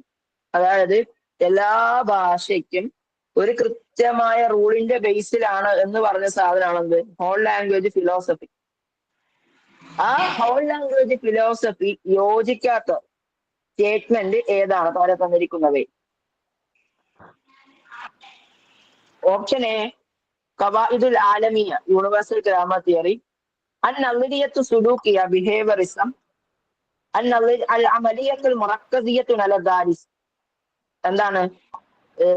ടീച്ചർ സെന്റേഡ് അല്ല സ്റ്റുഡന്റ് സെന്റേഡ് പ്രവർത്തനം, അൽ അമലിയത്തുൽ ബന്ന, നളരിയത്തുൽ ബന്നായ കൺസ്ട്രക്റ്റിവിസം. നളരിയത്തുൽ ബന്നായിയാണ് ഇവിടെ ശരിയായി പറഞ്ഞത് അല്ലെ? അതൊക്കെ ബന്നായില്ല, കൺസ്ട്രക്റ്റീവ്സ് അല്ലേ ശരിയായി പറഞ്ഞത്? നളരിയത്ത് സുലൂക്കിയ ബിഹേവിയറിസം എന്നുള്ളതാണ്. നളരിയത്ത് സുലൂക്കിയ ബിഹേവിയറിസം എന്നുള്ളതാണ്. അതാ ഈ ഹോൾ ലാംഗ്വേജ് ഫിലോസഫി പറയുന്നതെന്ന് വെച്ച് കഴിഞ്ഞാല് എന്താണ്? ഒരു ബിഹേവിയറിസ്റ്റിക്കൽ ആയിട്ടുള്ള വിഷയങ്ങളല്ല, മറിച്ച് യൂണിവേഴ്സൽ ഗ്രാമർ തിയറി അഥവാ കുറച്ചുകൂടി മോഡേൺ അപ്രോച്ചാണ് എന്ത് ഈ പറയുന്ന ബിഹേവിയറിസം കൊണ്ട് ഉദ്ദേശിക്കുന്നത്. സോറി, നമ്മുടെ ഈ ഇതുകൊണ്ട് ഉദ്ദേശിക്കുന്നത് ഏതുകൊണ്ട് ബന്ധപ്പെട്ട് ഉദ്ദേശിക്കുന്നത്? യൂണിവേഴ്സൽ ഗ്രാമർ തിയറി കൊണ്ട് ഉദ്ദേശിക്കുന്നത്. ഇനി തർത്തീബ് നിസാമിന്റെ തഅല്ലുമ ലുഗ ഭാഷാ പഠനത്തിന് നമ്മൾ ഉപയോഗിക്കുന്ന ഒരു സ്ട്രക്ചർ ഉണ്ട്. അഥവാ മഹാറാത്ത് ലുഗവിയ എന്ന് നമ്മൾ പറയാറുണ്ട്. മഹാറാത്ത് ലുഗവിയ ഇത് അങ്ങോട്ടും ഇങ്ങോട്ടൊക്കെ ചോദിക്കാറുണ്ട്. ഇത് വലിയൊരു ശാഖയാണ്, വലിയൊരു ശാഖയാണ്. ഏകദേശം ഒരു 3-4 മണിക്കൂർ ചർച്ച ചെയ്യാനുള്ള വലിയൊരു ഭാഗമാണ് മഹാറാത്ത് ലുഗ. പക്ഷെ ഞാനൊരു 2 മിനിറ്റ് കൊണ്ട് അവസാനിപ്പിക്കാൻ ഉദ്ദേശിക്കുകയാണ്. ഇപ്പോ നമുക്കറിയാം അവ്വല് മഹാറാത്ത് ലുഗ എന്ന് പറയുന്നത് കേൾവിയാണ്. നമ്മൾ ആദ്യം കേട്ടുകൊണ്ടാണ് പഠിക്കുക. നമ്മള് കാര്യങ്ങൾ കേട്ടാണ് മനസ്സിലാക്കുക. പിന്നെ എന്ത് ചെയ്യും, നമ്മൾ സംസാരിക്കാൻ തുടങ്ങും, അല്ലെ? തഹദ്ദുസ്, സംസാരിക്കാൻ തുടങ്ങും. നമ്മൾ കേട്ട കാര്യം സംസാരിക്കുകയും ചെയ്തു. അതിനുശേഷം നമ്മൾ നേടുന്ന ഒരു സാധനമാണ് വായിക്കാനുള്ള ഒരു കഴിവെന്ന് പറയും. അത് ഖിറാഅത്ത്, വായന എന്ന് പറയും. ആ വായനയ്ക്ക് ഒരുപാട് തലങ്ങളുണ്ട്. ഖിറാഅത്തു സ്വാമിത, ഖിറാഅത്തുൽ ഹുറ, ഖിറാഅത്തു ജഹ്രിയ എന്ന് പറഞ്ഞ കുറെ സാധനങ്ങൾ നമ്മൾ പറയും. അതുപോലെ തന്നെ കിതാബത്ത്, എഴുത്ത്. അപ്പൊ ഇതിൽ പ്രധാനമായിട്ടും ഇസ്തിമാഅ്, തഹദ്ദുസ്, ഖിറാഅത്ത്, കിതാബത്ത്, ഇങ്ങനെ 2 സാധനങ്ങളുണ്ട്. 4 സംഭവങ്ങളുണ്ട്. LSRW എന്നാണ് നമ്മൾ പറയാറുള്ളത്. LSRW, അൽ ഇസ്തിമാ എന്ന് വെച്ചാൽ കേൾവി. കേൾവി നമുക്ക് 2 രൂപത്തിൽ കേൾവിയുണ്ട്. ഒന്ന് ശ്രദ്ധാപൂർവമുള്ള കേൾവിയുണ്ട്. അതിനെയാണ് നമ്മൾ ഇൻസ്വാത്ത് എന്ന് പറയാം. എന്താ പറയാ? അല്ല, ഇസ്തിമാ എന്ന് പറയും. ഇസ്തിമാ എന്ന് തന്നെ പറയും. അതിനേക്കാൾ കുറച്ചുകൂടി ഡീപ്പായിട്ട് കേട്ടാൽ നമ്മൾ ഇൻസാത്ത് എന്ന് പറയും. ഇനി ഒരു ടൈപ്പ് കേൾവിയുണ്ട്. ഇപ്പൊ ഞാൻ പറയുന്ന സാധനങ്ങളൊക്കെ നിങ്ങൾ എന്ത് ചെയ്യാണ്? സിമ ആണ് ചെയ്യണേ. കുറെ കാര്യങ്ങൾ കേൾക്കുന്നു, കുറെ കാര്യങ്ങൾ കളയുന്നു. ഇതിന് നമ്മൾ എന്താ പറയാ? ഹിയറിംഗ് എന്ന് പറയും. ഇസ്തിമാ എന്ന് വെച്ചാൽ ശ്രദ്ധാപൂർവമുള്ള കേൾവ്. സിമ എന്ന് വെച്ചാൽ ഹിയറിംഗ് ആണ്, അതും കേൾവിയാണ്. പക്ഷെ എന്തല്ല, കൃത്യമായി നമ്മൾ കേൾക്കുന്നില്ല. ഓക്കെ. പിന്നെ സംസാരം പല രൂപത്തിൽ ഉപയോഗിക്കാറുണ്ട്. പല രൂപത്തിലുള്ള സംസാരങ്ങളെ കുറിച്ച് പറയാനുണ്ട്. പിന്നെ ഖിറാഅത്ത് എന്ന് വെച്ചാൽ വായനയാണ്. വായിക്കാൻ പല രൂപത്തിലുള്ള വായന ഉണ്ട്. കിതാബത്ത് എന്ന് വെച്ചാൽ എഴുത്ത്. ഓക്കെ, ക്ലിയർ ആണോ? LSRW ക്ലിയർ ആണോ? ഇസ്തിമാഅ്, തഹദ്ദുസ്, ഖിറാഅത്ത്, കിതാബത്ത് ക്ലിയർ ആണോ? ശരി. അങ്ങനെ ക്ലിയർ ആണെന്നുണ്ടെങ്കിൽ നമ്മൾ ചെറിയ ഒരു കാര്യം കൂടി പറഞ്ഞു വെക്കാം. എക്സാമിന് എപ്പോഴും ചോദിക്കുന്ന ഒരു ഭാഗമാണ് സാർ. നമ്മൾ ഈ പറഞ്ഞ മഹാറാത്ത് ലുഗവിയെ 2 കാറ്റഗറി ചെയ്യാറുണ്ട്. മഹാറാത്തുൽ ഇസ്തിഖ്ബാലിയ എന്നും മഹാറാത്തുൽ ഇൻതാജിയ എന്ന 2 രൂപത്തിൽ എന്ത് ചെയ്യാറുണ്ട്? കാറ്റഗറി ചെയ്യാറുണ്ട്. ഇസ്തിഖ്ബാലിയ അല്ലെങ്കിൽ തഖബ്ബുലിയ എന്നൊക്കെ പറയുന്നത് എന്താണ്? റിസീവിങ് സ്കില്ലുകളാണ്. ഇൻപുട്ട് ചെയ്യാന്ന് പറയും. ഇൻതാജിയ, തഅബീരിയ, ഇബ്ദാഇയ എന്ന് വെച്ചാൽ എന്താണ്? ഔട്ട്പുട്ടിങ് സ്കില്ലുകളാണ്. അതായത് അങ്ങോട്ട് കൊടുക്കുക, എക്സ്പ്രസ് ചെയ്യുക, ക്രിയേറ്റീവ് സ്കില്ലുകൾ എന്നൊക്കെ നമ്മൾ പറയും. ഓക്കെ. അപ്പൊ മഹാറാത്ത് ലുഗവിയെ നമ്മൾ 2 കാറ്റഗറൈസ് ചെയ്യാണ്. ഇസ്തിഖ്ബാലിയ എന്ന റിസീവിങ് സ്കിൽ എന്നും ഇൻതാജിയ റെസ്പോൺസ് സ്കിൽ എന്നും കാറ്റഗറൈസ് ചെയ്യാം. ഇനി ഇങ്ങോട്ട് കിട്ടുന്ന എന്തൊക്കെ ഉണ്ട് നിങ്ങൾ നോക്കിയേ. ഒന്ന് കേൾക്കാൻ പറ്റും. അത് ഇങ്ങോട്ട് കേട്ടുന്ന സാധനമാണ്. ഇപ്പൊ ഞാൻ കേൾക്കുന്നുണ്ട്. പിന്നെ നമ്മുടെ കയ്യിൽ ഒരു പുസ്തകമുണ്ട്. ആ പുസ്തകം നമ്മൾ എന്ത് ചെയ്യാണ്? ആ പുസ്തകത്തിലുള്ള സാധനങ്ങൾ നമ്മൾ വായിച്ചെടുക്കുകയാണ്. അത് രണ്ടും എന്താണ്? നമുക്ക് റിസീവ് ചെയ്യാൻ പറ്റുന്ന സാധനമാണ്. മനസ്സിലായ? റീഡിങ്ങിലൂടെയും കേൾവിയിലൂടെ നമ്മൾ നോളജിനെ അക്വയർ ചെയ്യാണ്. തെറ്റല്ലേ? ഇങ്ങോട്ടിടുന്ന സാധനമാണ്. എന്നാൽ നമ്മൾ വായിച്ച് മനസ്സിലാക്കിയ സാധനങ്ങൾ നമ്മൾ എന്ത് ചെയ്യും? പ്രകടിപ്പിക്കും. ഒന്നുകിൽ എന്ത് ചെയ്യാം? എഴുതി പറയാം, അല്ലെ? ഈ കിതാബത്തിലൂടെ പറയാം. അങ്ങനെയാണ് ഇൻതാജിയത്ത്, ക്രിയേറ്റീവ് സ്കില്ലുകൾ എന്നൊക്കെ നമ്മൾ പറയാം. പിന്നെ അല്ലെങ്കിൽ എന്ത് പറ്റും? സംസാരിക്കാൻ പറ്റും. തഹദ്ദുസ്, സംസാരിക്കാൻ പറ്റും. ഓക്കെ, ക്ലിയർ ആണെന്ന് വിചാരിക്കാം.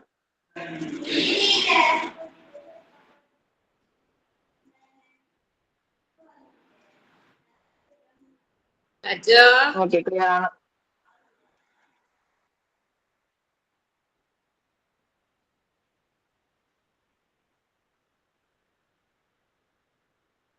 ഓക്കെ, ക്ലിയർ അല്ലേ? ഓക്കെ. ഇനി നമ്മൾ ഈ കേൾവിയിൽ തന്നെ നമുക്ക് നേരിടുന്ന കുറെ അധികം വെല്ലുവിളികളുണ്ട്. കേൾവിയുമായി ബന്ധപ്പെട്ടുകൊണ്ട് നമ്മൾ നേരിടുന്ന കുറച്ച് വെല്ലുവിളികളുണ്ട്. ഒന്ന് മടി ഏറ്റവും കൂടുതൽ നമ്മളെ പ്രശ്നം എന്ന ഒരു സാധനമാണ്. മടുപ്പ് എന്ന് പറഞ്ഞ സംഭവം, അല്ലെ? നമുക്ക് എന്ത് കാര്യം മടുപ്പാണ്. പഠിക്കാൻ മടുപ്പാണ്, കേട്ടോണ്ടിരിക്കാൻ മടുപ്പാണ്. ഇപ്പൊ സാറ് ക്ലാസ് തുടങ്ങിയ സമയത്ത് പറഞ്ഞു എല്ലാവരും മ്യൂട്ട് ചെയ്യാൻ പറഞ്ഞു. മ്യൂട്ട് ചെയ്തോ? ഇല്ല. അപ്പം എന്റെ പേര് വരെ വിളിച്ചിപ്പോ പറഞ്ഞു. ഓക്കെ, അതൊരു മടിയാണ്, ഭയങ്കര മടിയാണ്, കുഴിമടിയാണ്. പിന്നെ അദ്മസ്വബർ, ക്ഷമയില്ലായ്മ. ക്ഷമിക്കാനുള്ള പരിപാടി ഇല്ല, ചുമ്മാ സംസാരിച്ചുകൊണ്ടിരിക്കണം.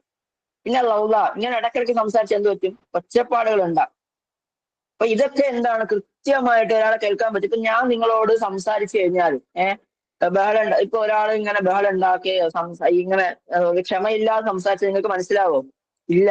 അത് സംസാരത്തിന് നേരിടുന്ന ബുദ്ധിമുട്ടുകളാണ്, സോറി, കേൾവിക്ക് നേരിടുന്ന ബുദ്ധിമുട്ടുകളാണ്. അതുപോലെ തന്നെ പിന്നെ ചോദിക്കാറുള്ള സാധനമാണ് എന്ത്, സംസാരത്തിന് സ്കില്ലുകൾ ചോദിക്കാറുണ്ട്. നല്ല സൗത്തുൻ ഹാദി, വളരെ ശാന്തമായ സംസാരമായിരിക്കുക, നല്ല വ്യക്തതയുള്ള ശബ്ദമായിരിക്കുക, നല്ല മനോഹരമായ ശബ്ദമായിരിക്കുക, ക്ലാരിറ്റി ഉണ്ടാവുക, അതൊക്കെ നമ്മൾ പറയാറുണ്ട്. അതുപോലെ തന്നെ ഈ എന്താണ്, ശരീരഭാഷ പരിഗണിക്കുന്നതായിരിക്കുക, അതൊക്കെ നമ്മൾ പറയാറുള്ള സംഭവമാണ്. ഇനി ടൈപ്സ് ഓഫ് റീഡിങ്. അൻവാഉൽ ഖിറാ. അൻവാഉൽ ഖിറാ ഒരുപാടുണ്ട് കേട്ടോ. അൻവാഉൽ ഖിറാ ഏകദേശം ഒരു 9 ടൈപ്സ് ഉണ്ട്. 9 ടൈപ്സ് ഓഫ് അൻവാഉൽ ഖിറാ ആണ്. ഒന്ന് ഖിറാഅത്തുൽ ജഹരി അഥവാ ലൗഡ് റീഡിംഗ് എന്ന് പറയും. ഖിറാഅത്തുൽ ജഹരിയ, ലൗഡ് റീഡിംഗ്. ഈ ലൗഡ് റീഡിങ്ങിനെ ഞാൻ ഇങ്ങനെ പറഞ്ഞുതരാം. അതായത് ഒരു വ്യക്തിയെ എന്താണ്, അവന്റെ എന്താണ് എല്ലാ കാര്യങ്ങളും ഉറക്കെ വായിക്കാൻ നമുക്ക് പറയാം, ഉറക്കെ വായിക്കാം. ഇതെന്തിനാണ് നമ്മൾ ഈ കുട്ടികളിൽ ഉറക്കെ വായിക്കുക എന്ന് പറഞ്ഞു കഴിഞ്ഞാൽ, അവനിലുള്ള ഗ്രാമാറ്റിക്കലി മിസ്റ്റേക്ക് വായിക്കുന്ന സമയത്ത് ഗ്രാമർ മിസ്റ്റേക്കുകളും മറ്റു കാര്യങ്ങളൊക്കെ മനസ്സിലാക്കാനാണ് ലൗഡ് റീഡിങ് ഉപയോഗിക്കുക. ശ്രദ്ധിച്ചേക്കാം, ഈ ഖിറാഅത്തുൽ ജഹരിയ എന്ന് വെച്ചാൽ ലൗഡ് റീഡിംഗ് ആണ്. ആ ലൗഡ് റീഡിങ് നമ്മൾ യൂസ് ചെയ്യുന്നത് എന്തിനാണെന്ന് വെച്ച് കഴിഞ്ഞാൽ, കുട്ടികളുള്ള ഗ്രാമാറ്റിക്കലി മിസ്റ്റേക്കും മറ്റു കാര്യങ്ങളൊക്കെ മനസ്സിലാക്കാനാണ് ലൗഡ് റീഡിങ് യൂസ് ചെയ്യുക. ഇനി സെക്കൻഡ് വൺ ആണ് എന്ത്, ഖിറാഅത്ത് സ്വാമിത്ത, സൈലന്റ് റീഡിങ്.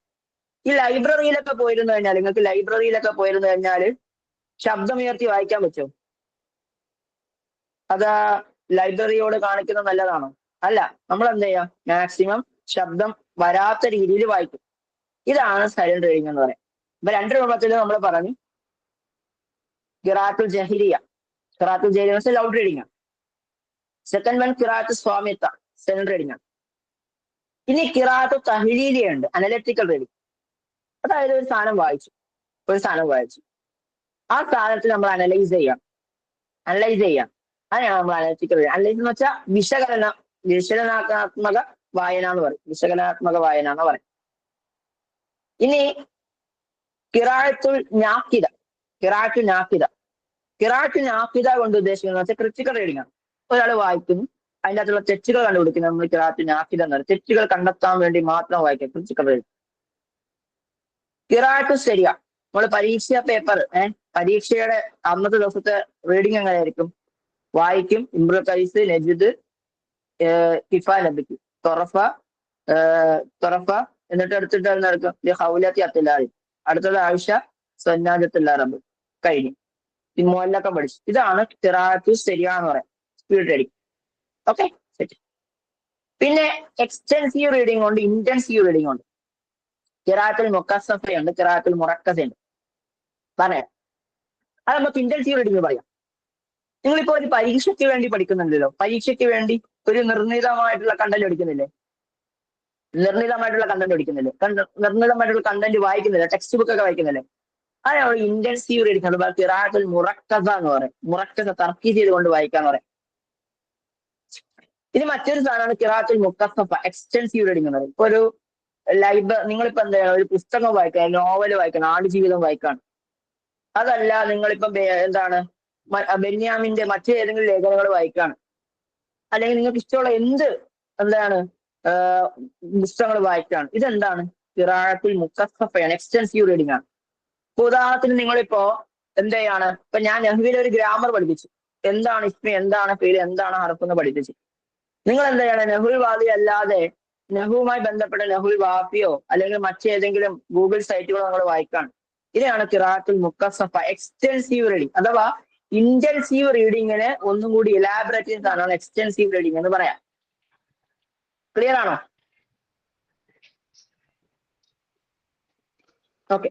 ഇനി അടുത്തൊരു സാധനമാണ് ഖിറാഅത്തുൽ ഹുറ, സ്വതന്ത്ര വായന. അത് നമുക്ക് എന്തും വായിക്കാം. അതിന് ഖിറാഅത്തുൽ ഹുറ എന്ന് പറയാം. പിന്നെ പിക്ചർ റീഡിംഗ് ആണ് ഖിറാഅത്തു റസമിയ എന്ന് പറയും. നമ്മൾ ഈ 1ാം ക്ലാസ്സിലെയും 2ാം ക്ലാസ്സിലേക്ക് കുട്ടികളെ പഠിപ്പിക്കുമ്പോൾ നിങ്ങൾ ശ്രദ്ധിച്ചിട്ടുണ്ടാവും. 1ാം ക്ലാസ്സിലെയും 2ാം ക്ലാസ്സിലെയും കുട്ടികളെയൊക്കെ പഠിക്കുമ്പോൾ നിങ്ങൾ ശ്രദ്ധിച്ചിട്ടുണ്ടാവും. ഒരു പിക്ചർ കാണും. ആ പിക്ചറിലൂടെ എന്തെങ്കിലും കഥ പറയും. ആ പിക്ചറിലൂടെ കുട്ടികൾക്ക് കഥ പഠിപ്പിച്ചു കൊടുക്കും. ഇതാണ് പിക്ചർ റീഡിങ് കൊണ്ട് ഉദ്ദേശിക്കുന്നത്. ഒരു പിക്ചർ കാണിക്കണം. ഇപ്പൊ ആനയുടെ സിംഹത്തിന്റെ പിക്ചർ കാണിക്കുന്നു. അടുത്ത പിക്ചർ എന്ന് പറഞ്ഞാൽ കുട്ടി എന്ത് ചെയ്യണം, ആ കുളത്തിൽ, അവിടെ ഒരു കുളമുണ്ട്. മൂന്നാമത്തെ പിക്ചറിൽ ആ കുളത്തിൽ എന്ത് ചെയ്യാണ്, കുട്ടി വെള്ളം കോരുകയാണ്. നാലാമത്തെ കുട്ടി ഭയന്നോടുകയാണെന്നൊരു പിക്ചർ കാണിക്കുകയാണ്. അതുപോലെ ആമ, അങ്ങനെ പല പല പിക്ചറിലൂടെ എന്ത് ചെയ്യാണ്, കുട്ടിയെ കഥ പഠിപ്പിക്കുകയാണ്, അതിലൂടെ സംസാരിപ്പിക്കുകയാണ്. ഇതിനെയാണ് പിക്ചർ റീഡിങ് കൊണ്ട് ഉദ്ദേശിക്കുക. ഇപ്പൊ ഖിറാഅത്തുൽ ജഹ്രിയ എന്ന് വെച്ചാൽ ഉറക്കെ വായിക്കാന്നാണ്. അത് നെഹ്വുവിന്റെ കാര്യങ്ങളൊക്കെ പണ്ടത്താണ്. ഖിറാഅത്ത് സ്വാമിത്ത, സൈലന്റ് റീഡിങ്, സൈലന്റ് ആയിട്ട് വായിക്കാം. ഖിറാഅത്ത് തഹ്ലീൽ, അനലിറ്റിക്കൽ റീഡിങ്, അതായത് കാര്യങ്ങളെ കുറച്ചുകൂടി വിശകലനാത്മക ഗ്രന്ഥത്തിലൂടെ വായിക്കുക എന്നുള്ളതാണ്. ഖിറാഅത്ത് നാത്തില, ക്രിറ്റിക്കൽ റീഡിങ്, തെറ്റുകൾ കണ്ടെത്താൻ വേണ്ടി മാത്രം വായിക്കാം. ഖിറാഅത്ത് സരിയ, സ്പീഡ് റീഡിങ്, അതായത് കാര്യങ്ങൾ എന്ത് ചെയ്യാം, സ്പീഡായി വായിച്ച് പോവുക എന്നുള്ള സാധനം. പിന്നെ എന്താണ് ഖിറാഅത്തുൽ മുക്കസ്സഫ, എക്സ്റ്റൻസീവ് റീഡിങ്, അല്ലെങ്കിൽ ഖിറാഅത്തുൽ മുറക്കിസ, ഇന്റൻസീവ് റീഡിങ്, അതായത് ടെക്സ്റ്റ് ബുക്ക് മാത്രം കേന്ദ്രീകൃതമായിക്കൊണ്ട് വായിച്ചു പോവുക എന്നുള്ളത്. ഇനി മറ്റൊരു സാധനമാണ് ഖിറാഅത്തുൽ ഖുർറ, സ്വതന്ത്രമായിട്ടുള്ള വായന. പിന്നെ ഖിറാഅത്തുൽ റസ്മിയ, പിക്ചർ റീഡിങ്, അതായത് പിക്ചർ ബേസ് ചെയ്തുകൊണ്ട് വായിക്കാം. ക്ലിയർ ആണോ?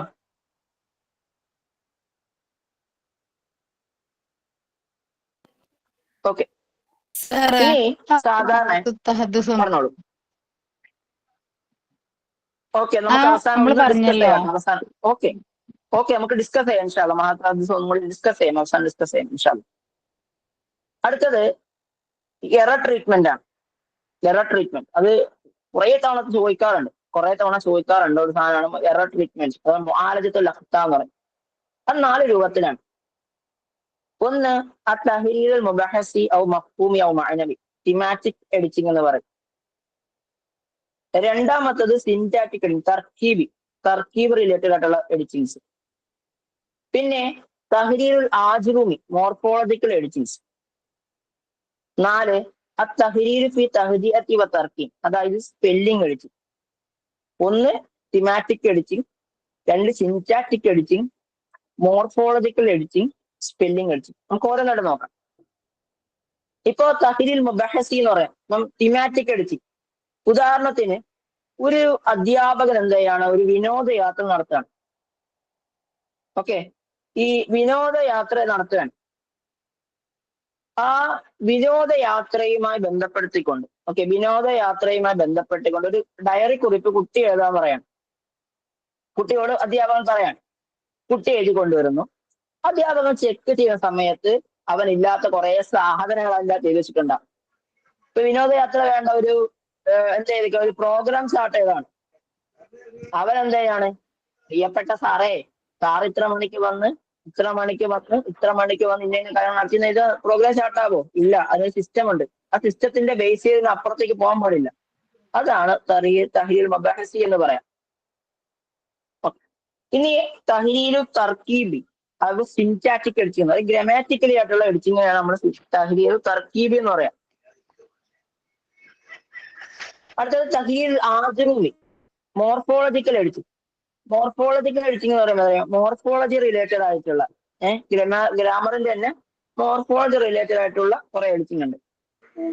പിന്നെ തഹ്രീറു ഫി തഹ്ദിഅത്തി വ തർക്കി, അതായത് സ്പെല്ലിംഗ് എഡിറ്റിംഗ്. ഉദാഹരണത്തിന് ഇപ്പൊ ചില ആൾക്കാര് എഴുതുന്ന സമയത്ത് ചില അക്ഷരങ്ങൾ തെറ്റാറുണ്ട്, സ്പെല്ലിങ്ങിൽ കുറെ തെറ്റുകൾ വരാറുണ്ട്. ആ തെറ്റുകളെയൊക്കെ തിരുത്തിക്കൊണ്ട് വരിക എന്നുള്ളത് സ്പെല്ലിംഗ് എഡിറ്റിംഗുമായി ബന്ധപ്പെട്ട് ആ തഹ്ദിഅത്ത് വ തർക്കീബുമായി ബന്ധപ്പെട്ട ഒരു സാധനമാണ്. അപ്പൊ നമ്മൾ പറഞ്ഞ തഹ്രീർ മുബഹസി എന്ന് വെച്ചാൽ തിമാറ്റിക് എഡിറ്റിംഗ്, തഹ്രീർ തർക്കീബ് സിൻറ്റാറ്റിക് എഡിറ്റിംഗ്, തഹ്രീർ ആജ്റൂമി എന്ന് വെച്ചാൽ മോർഫോളജിക്കൽ എഡിറ്റിംഗ്, തഹ്രീർ ഫി തഹ്ദിഅത്തി വ തർക്കീബ് എന്ന് വെച്ചാൽ സ്പെല്ലിംഗ് എഡിറ്റിംഗ്. ക്ലിയർ ആണോ?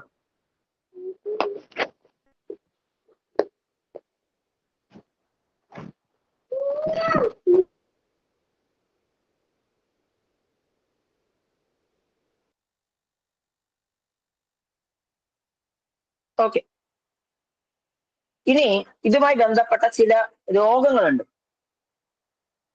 ഞാനതിലേക്ക് വരാം.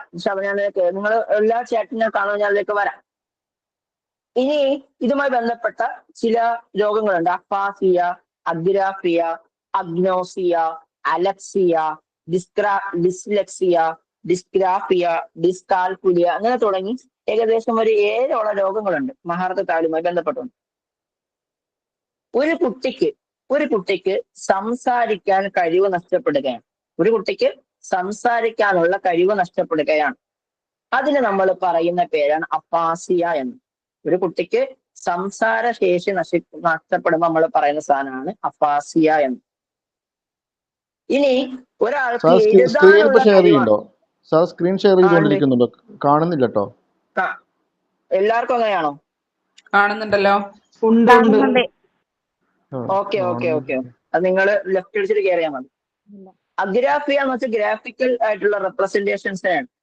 അതായത് ഒരാൾ എഴുതുകയാണ്, ആ എഴുതാനുള്ള കഴിവ് ശേഷിമേ ഇല്ലായ്മയ്ക്കാണ് നമ്മൾ അഗ്രാഫിയ എന്ന് പറയാം. ഇനി അഗ്നോഫിയ എന്ന് വെച്ചാൽ രണ്ട് കാര്യങ്ങൾ തമ്മിൽ പരസ്പരം കുട്ടികൾക്ക് വേർതിരിച്ച് മനസ്സിലാക്കാൻ കഴിയുന്നില്ല. അഗ്നോഫിയ എന്ന് വെച്ചാൽ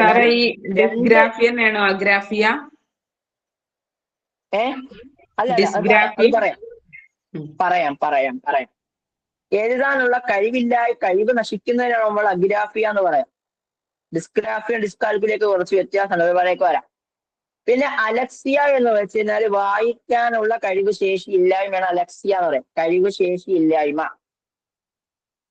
ഡിസ്ലെക്സിയ എന്ന് പറഞ്ഞാൽ അസുൽക്കിറ, വായനയിലുള്ള ബുദ്ധിമുട്ടുകളാണ്. അപ്പൊ ഉദാഹരണത്തിന് ഒരു കുട്ടി വായിക്കുന്ന സമയത്ത് എന്ത് ചെയ്യാണ്, ബുദ്ധിമുട്ട് അനുഭവിക്കുകയാണ്. ചിലപ്പോൾ വായിക്കാൻ പറ്റൂല, ചിലപ്പോ എന്താണ് അവൻ പമ്മി വായിക്കണം. ഇങ്ങനെയുള്ള സമയം ഡിസ്ലെക്സിയ എന്ന് പറയാം. ഡിസ്ഗ്രാഫിയ അസുൽ കിതാബ എന്ന് പറയുന്നത് എഴുതുന്ന സമയത്ത് എന്താണ്, എഴുതുന്ന സമയത്ത് അവന് ചിലപ്പോ കൈ പിടിക്കാൻ പറ്റൂല, അവന് ചിലപ്പോ നന്നായിട്ട് എഴുത്ത് ആൽഫബറ്റിക്കൊന്നും റെഡി ആവൂല. അങ്ങനെയുള്ള സമയം ഡിസ്ഗ്രാഫിയ എന്ന് പറയാം. ഇവിടെ നമ്മൾ എന്ത് പറഞ്ഞേ, അഗ്രാഫിയ എന്ന് വെച്ച് കഴിഞ്ഞാൽ എഴുതാനേ പറ്റൂല എന്ന് പറഞ്ഞു. ഇവിടെ എന്താ പറഞ്ഞ, ഡിസ്ഗ്രാഫിയ എന്ന് വെച്ച് കഴിഞ്ഞാൽ എഴുതാൻ ചെറിയ ബുദ്ധിമുട്ട് മാത്രമേ ഉണ്ടാവുള്ളൂ. ചിലപ്പോൾ ലെറ്റേഴ്സ് ഒക്കെ അങ്ങോട്ടും ഇങ്ങോട്ടൊക്കെ മാറിപ്പോകും. ഡിസ്കാൽക്കുലിയ എന്ന് വെച്ച് കഴിഞ്ഞാൽ മാത്തമാറ്റിക്കലി ആയിട്ടുള്ള കാൽക്കുലേഷൻ റിലേറ്റഡ് ആയിട്ടുള്ള അതിന്റെ ബുദ്ധിമുട്ടാണ് ഡിസ്കാൽക്കുലിയ എന്ന് പറയാം. അപ്പം അഫാസിയ എന്ന് വെച്ചാൽ സംസാര ശേഷി ഇല്ലായ്മ, അഗ്രാഫിയ എന്ന് വെച്ചാൽ എഴുത്തിന്റെ ഒരു കഴിവ്, കാര്യങ്ങൾ വേർതിരിക്കാനുള്ള ബുദ്ധിമുട്ടിനെ നമ്മൾ അഗ്നോസിയ എന്ന് പറയും, വായിക്കാനുള്ള ബുദ്ധിമുട്ടിനെ അലക്സിയ എന്ന് പറയും, വായിക്കാനുള്ള ബുദ്ധിമുട്ടിനെ അല്ല, വായിക്കാനുള്ള കഴിവ് കഴിഞ്ഞ അലക്സിയ എന്ന് പറയാം. ബുദ്ധിമുട്ടാകുമ്പോൾ അത് ഡിസ്ലെക്സിയ ആവും. ഡിസ്ഗ്രാഫിയ എഴുതാനുള്ള ബുദ്ധിമുട്ടാവും. അസുൽ ഹിസാബ് എന്ന് വെച്ച് കഴിഞ്ഞാൽ കാൽക്കുലേറ്റ് ചെയ്യാനുള്ള ബുദ്ധിമുട്ടുകൾ. ക്ലിയർ ആണോ? ഒന്ന് പ്രയാസവും മറ്റൊന്ന് രോഗങ്ങളുമാണ്. ഓക്കെ. ഹസല റാഷിദ് റിസാല.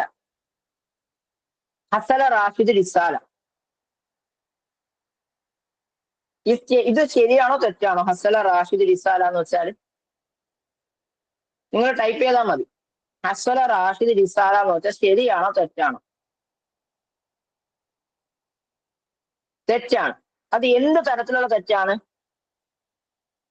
മോർഫോളജി റിലേറ്റഡ് തെറ്റ്. നമ്മൾ ഇവിടെ പറഞ്ഞ എന്താണ്, തർക്കീബി സിന്റാറ്റിക് എഡിറ്റിങ്ങോ അജുമിർ എഡിറ്റിങ്ങോ ആണ്. തെറ്റാണ്. ഓക്കെ. ഇവിടെ എന്താണ് തെറ്റിയത്? തർത്തീബുൽ കലിമാത്തിലാണോ, ഇസ്തിഅമാലുൽ കലിമാത്തിൽ മുതൽ എന്താണ് അധികരിച്ച പദങ്ങൾ കൊണ്ടുവന്നിട്ടുണ്ടോ, അത് കലിമാത്തുൽ മഫ്കൂദ എന്താണ് വാക്കുകൾ നഷ്ടപ്പെട്ടിട്ടുണ്ടോ, തഹ്ജിയ സ്പെല്ലിംഗ് എറർ ആണോ?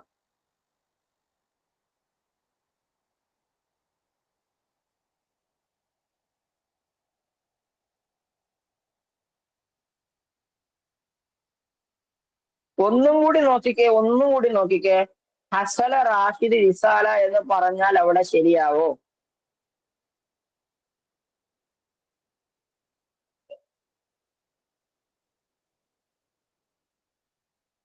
കലിമാത്തിൽ മഫ്കൂദ, നമ്മുടെ ഒരു സാധനം കളഞ്ഞുപോയി. ഹസലയോട് ചേർന്ന് വരുന്ന ഒരു സാധനന്റെ അലായ ഹസല അലാ റാഷിദു റിസാലത്തൻ എന്ന് നമ്മൾ പറയാം അല്ലെ. അപ്പോ ഇവിടെ എന്തുണ്ട്, പദങ്ങളിൽ ഒരു പദത്തെ കളഞ്ഞിട്ടുണ്ട്. ഇനി നോക്കിക്കേ, സർഫ് റിലേറ്റഡ് ആയിട്ടുള്ള തെറ്റുകളെ തിരുത്താൻ നമ്മൾ എന്താണ് പറയുന്നത്? തഹ്രീറുൽ തർക്കീബി എന്നാണോ, തഹ്രീറുൽ ആജ്റൂമി എന്നാണോ, തഹ്രീറുൽ തഹ്ജിഅത്ത് എന്നാണോ, തഹ്രീറുൽ മഫ്ഹൂമി എന്നാണോ പറയാം?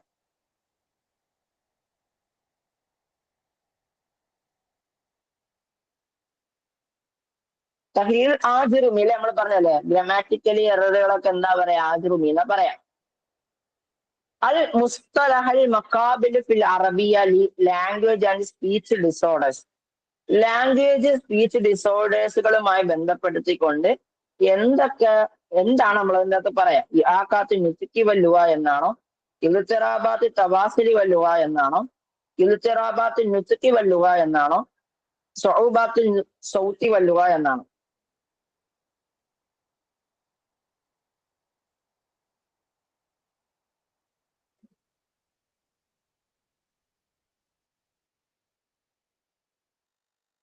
ഇൽത്തിറാബാത്ത് ഡിസോർഡറുകൾ എന്ന് വെച്ചാൽ ഇൽത്തിറാബാത്തുകളാണ്. നുത്തുക്ക് എന്ന് വെച്ച് കഴിഞ്ഞാല് ലാംഗ്വേജ്, സോറി സ്പീച്ച്, സംസാരം. ലുഗ എന്ന് വെച്ചാൽ ലാംഗ്വേജ്. അപ്പോ ഇൽത്തിറാബാത്ത് നുത്തുക്കി വൽ ലുഗ എന്ന് വെച്ചാൽ ലാംഗ്വേജ് ആൻഡ് സ്പീച്ച് ഡിസോർഡേഴ്സ്. ഇനി ഒരു ചോദ്യം, അൽ ഖിറാഅത്തു ബിൽ ഐനൈനി ഫഖത്ത്, രണ്ട് കണ്ണുകളിലൂടെ മാത്രം നടത്തുന്ന വായനയ്ക്ക് നമ്മൾ എന്താ പറയാ? ഖിറാഅത്തു സ്വാമിത സൈലന്റ് റീഡിംഗ് എന്നാണോ, ഖിറാഅത്തുൽ ജഹിരിയ ലൗഡ് റീഡിംഗ് എന്നാണോ, ഖിറാഅത്തു സൗത്തിയ ഫൊണറ്റിക്കൽ റീഡിംഗ് എന്നാണോ, ഗൈറു മാ ദുക്കിറ താഴെ പറയപ്പെട്ടവ ഒന്നുമല്ലേ എന്നുള്ളത്? അൽ ഖിറാഅത്തുൽ ബിൽ ഐനൈൻ അഥവാ ഖിറാഅത്തു സ്വാമിത എന്ന് പറയും.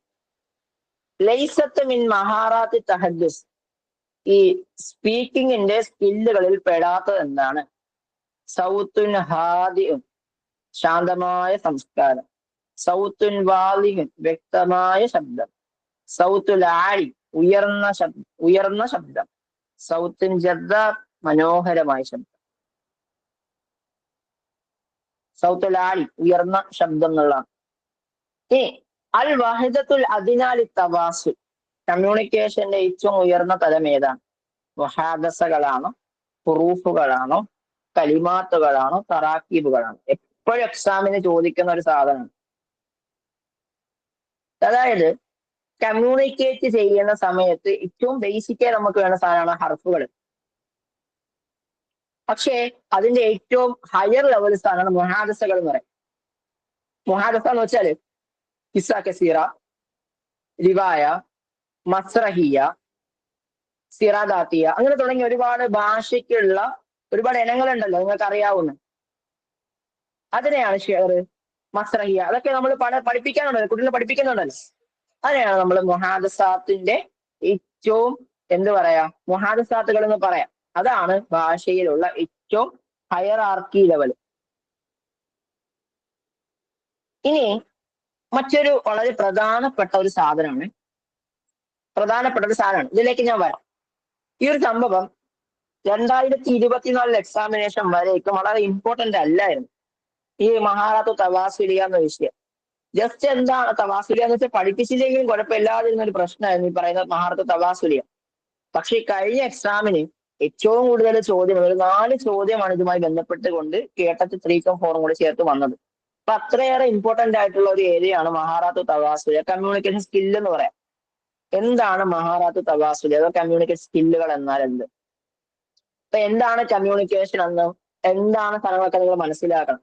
ഒരു വ്യക്തിക്ക് തന്റെ അഭിപ്രായങ്ങളെ മറ്റുള്ളവരിലേക്ക് എത്തിക്കുക എന്നാണ് കമ്മ്യൂണിക്കേഷൻ എന്ന് പറയാം. ആ കമ്മ്യൂണിക്കേഷന് ഒരുപാട് ടൈപ്പ് ഓഫ് കമ്മ്യൂണിക്കേഷൻ ഉണ്ട്. ഡയാഡിക് കമ്മ്യൂണിക്കേഷൻ ഉണ്ട്, അതുപോലെ തന്നെ വേർഡ് ബൈ വേർഡ് കമ്മ്യൂണിക്കേഷൻസ് ഉണ്ട്, പിന്നെ നമുക്ക് എന്താണ് ലൈവ് കമ്മ്യൂണിക്കേഷൻ ഉണ്ട്, സിങ്ക്രണസ് കമ്മ്യൂണിക്കേഷൻ ഉണ്ട്, അസിങ്ക്രണസ് കമ്മ്യൂണിക്കേഷൻ ഉണ്ട്. അങ്ങനെ പല ടൈപ്പ് ഓഫ് കമ്മ്യൂണിക്കേഷൻ ഉണ്ട്. അതിൽ എത്രയും നിങ്ങൾ ഡീപ്പായിട്ട് പഠിച്ചില്ലെങ്കിലും നിങ്ങൾ കമ്മ്യൂണിക്കേഷന് വേണ്ട, ഒരു കമ്മ്യൂണിക്കേഷന് വേണ്ട വളരെ പ്രധാനപ്പെട്ട 3 ബേസ് സാധനങ്ങളുണ്ട്. ഒന്ന്, കണ്ടന്റ് പറയുന്ന ആള്. ഇപ്പൊ ഞാൻ എന്ന വ്യക്തിയെ നിങ്ങൾ ഇവിടെ പരിഗണിക്കേണ്ടത് മുറുസലായിക്കൊണ്ടാണ്. റിസാല എത്തിക്കുന്ന ആളെ മുറുസല്. റിസാല എന്ന് വെച്ചാൽ കണ്ടന്റ് എന്നർത്ഥം. ഏത് കാര്യമാണോ നമ്മൾ പറയുന്നതാണ് റിസാലത്ത് കണ്ടന്റ് എന്ന് പറയും. മുസ്തഖ്ബൽ എന്ന് വെച്ചാൽ റിസീവർ എന്നാണ്. കാര്യങ്ങളെ റിസീവ് ചെയ്യുന്ന ആള്. അപ്പൊ കണ്ടന്റ് വേണം, അതാണ് സെൻഡർ. അത് നമ്മൾ എന്ത് കാര്യമാണോ മറ്റൊരാളിലേക്ക് എത്തിക്കാൻ ഉദ്ദേശിക്കുന്നതാണ് സെൻഡർ എന്നുകൊണ്ട് ഉദ്ദേശിക്കുന്നത്. എന്താണോ ഉദ്ദേശിക്കുന്നതാണ് എന്ത് റിസാലത്ത് എന്ന് പറയാം. ആരാണോ അത് കേൾക്കുന്നത് അയാളെയാണ് നമ്മൾ മുസ്തഖ്ബിൽ എന്ന് പറയാം. ഇത് മൂന്ന് ക്ലിയർ ആണോ? സെൻഡറും മെസ്സേജും റിസീവറും ക്ലിയർ ആണോ? അത് ക്ലിയർ ആണെങ്കിൽ കുറച്ച് ഞങ്ങൾ പറയാം. യെസ്, ക്ലിയർ ആണ്. ഈ ഞാൻ പറഞ്ഞ ഇപ്പൊ ഞാൻ ക്ലിയർ ആണോ എന്ന് ചോദിച്ചപ്പോൾ കുറെ ആൾക്കാർ തംസപ്പ് ചെയ്തു, ചില ആൾക്കാർ ഒരാൾ ക്ലിയർ ആണെന്ന് പറഞ്ഞു. ഈ സാധനത്തിന് നിങ്ങളുടെ റിസീവ് ചെയ്ത നിങ്ങളെ സാധനം നിങ്ങൾ എനിക്ക് തിരിച്ചു തന്നില്ല ഒരു സാധനം. അടുത്ത് പറഞ്ഞ പേരാണ് തഅദിയത്തു റാദിയ അഥവാ ഫീഡ്ബാക്ക് എന്ന് പറയും. ഫീഡ്ബാക്ക്. അപ്പം സെൻഡർ എന്ത് ചെയ്യാണ്? ഒരു ചാനലിലൂടെ കണ്ടന്റ് ഡെലിവർ ചെയ്യാണ്. പിന്നെ ഒന്നുകൂടി പറയാണ്, ഒരു കമ്മ്യൂണിക്കേഷന് പ്രധാനമായിട്ട് 3 എലമെന്റുകളുണ്ട്. ഒരു സെൻഡർ ഉണ്ട്, കണ്ടന്റ് ഉണ്ട്, റിസീവർ ഉണ്ട്. ആരാണോ ഒരു വിഷയം മറ്റൊരാളോട് പറയുന്നത്, ഒരു ആശയത്തെ മറ്റൊരാളോട് പറയാൻ ഉദ്ദേശിക്കുന്ന അയാളാണ് നമ്മൾ സെൻഡർ അഥവാ മുർസൽ എന്ന് പറയാം. എന്താണോ പറയാൻ ഉദ്ദേശിക്കുന്നതിനെയാണ് നമ്മൾ റിസാലത്ത്, കണ്ടന്റ് എന്ന് പറയാം. ആരാണോ അതിലേക്ക് സ്വീകരിക്കുന്ന അയാളാണ് മുസ്തഖ്ബൽ അഥവാ റിസീവർ എന്ന് പറയാം.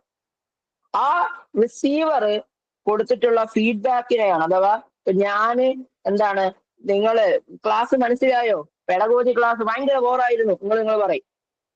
പെഡഗോജി ക്ലാസ് ഒരു വകയ്ക്ക് മനസ്സിലായി നിങ്ങൾ പറയും. അല്ലെങ്കിൽ നിങ്ങൾ പറയും ഒരുവിധം കൊള്ളായിരുന്നു പറഞ്ഞു. അതിനെയാണ് നമ്മൾ തഅദിയത്തു റാദിയ അഥവാ ഫീഡ്ബാക്ക് എന്ന് പറയാം. സെറ്റല്ലേ? ഇനി ഈ കണ്ടന്റ് പോണ ഒരു സാധനല്ലേ, കണ്ടന്റ് പോണ സാധനം. ഉദാഹരണത്തിന് ഞാൻ നിങ്ങളെ പഠിപ്പിക്കുന്ന ഏതിലൂടെയാ? ഗൂഗിൾ മീറ്റിലൂടെ അല്ലേ? ഇതിന് നമ്മൾ പറഞ്ഞ പേരാണ് ചാനൽ അഥവാ ഖനാത്തുൽ ഇത്തിസാൽ എന്ന് പറയും.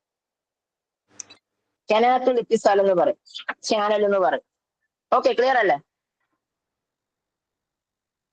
നോക്കിക്കേ, യഖൂമുൽ ഇത്തിസാൽ ബിതബാദുലിൽ റസാഇലി ബൈനൽ മുർസലി വ നൺ.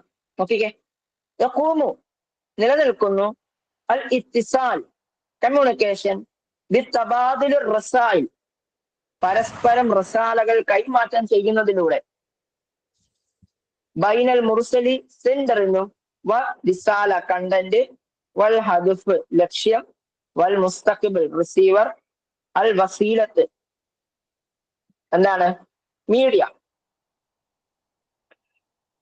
സെൻഡർ വ റിസീവർ എന്നല്ലേ? അൽ മുസ്തഖ്ബിൽ. യഖൂമുൽ ഇത്തിസാൽ ബിതബാദുലിർ റസായിലി ബൈനൽ മുർസലി വൽ മുസ്തഖ്ബിൽ. പഠിച്ചോ? മനസ്സിലായോ? ഇനി അടുത്തത് മിനൽ മഹാറാത്ത് ഷഖ്സി, ഒരു വ്യക്തിയുടെ കഴിവാണ്. അൽ മുസ്തഖ്ബിൽ റിസീവർ ആയിട്ടുള്ള ഒരു വ്യക്തിയുടെ കഴിവാണ്. ഈ അമലിയത്ത് തവാസിൽ ഒരു കമ്മ്യൂണിക്കേഷൻ സ്കില്ലില് ഒരു റിസീവർ ആയിട്ടുള്ള വ്യക്തിയുടെ സ്കില്ലിൽ പെട്ടത് എന്താണ്? മഹാറത്തുൽ ഇൻക ആണോ? മഹാറത്തുൽ ഖിറാഅത്ത് ആണോ? മഹാറത്തുൽ ഇസ്തിമ ആണോ? മഹാറത്തുൽ ഇർസാലാണോ? സെൻഡ് ചെയ്യാണോ? കേൾക്കാണോ? വായിക്കാണോ? ഡിക്കോഡ് ചെയ്യാണോ?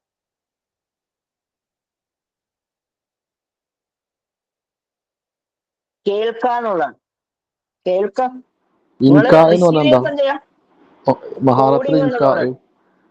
കോഡിംഗ് എന്നുള്ള കഴിവാണ്. കോഡിംഗ് ഡീകോഡിംഗ് എന്ന് പറഞ്ഞ 2 സാധനമുണ്ട്. അഥവാ അങ്ങോട്ട് കൊടുക്കുന്ന സാധനം നമ്മൾ കോഡ് ചെയ്യാന്ന് പറയും. ഒരാളെ സാധനം തിരിച്ചു ചെയ്യുന്നതിന് ഡീകോഡിംഗ് എന്ന് പറയും. ഓക്കെ, അത് കുറച്ചുകൂടി വിശദീകരിക്കുന്ന സാധനമാണ്. ഞാൻ അതിലേക്കൊന്നും ഇറങ്ങി ചെല്ലുന്നില്ല കേട്ടോ, സമയമില്ലാഞ്ഞിട്ടാണ്. ഓക്കെ, ക്ലിയർ അല്ലേ?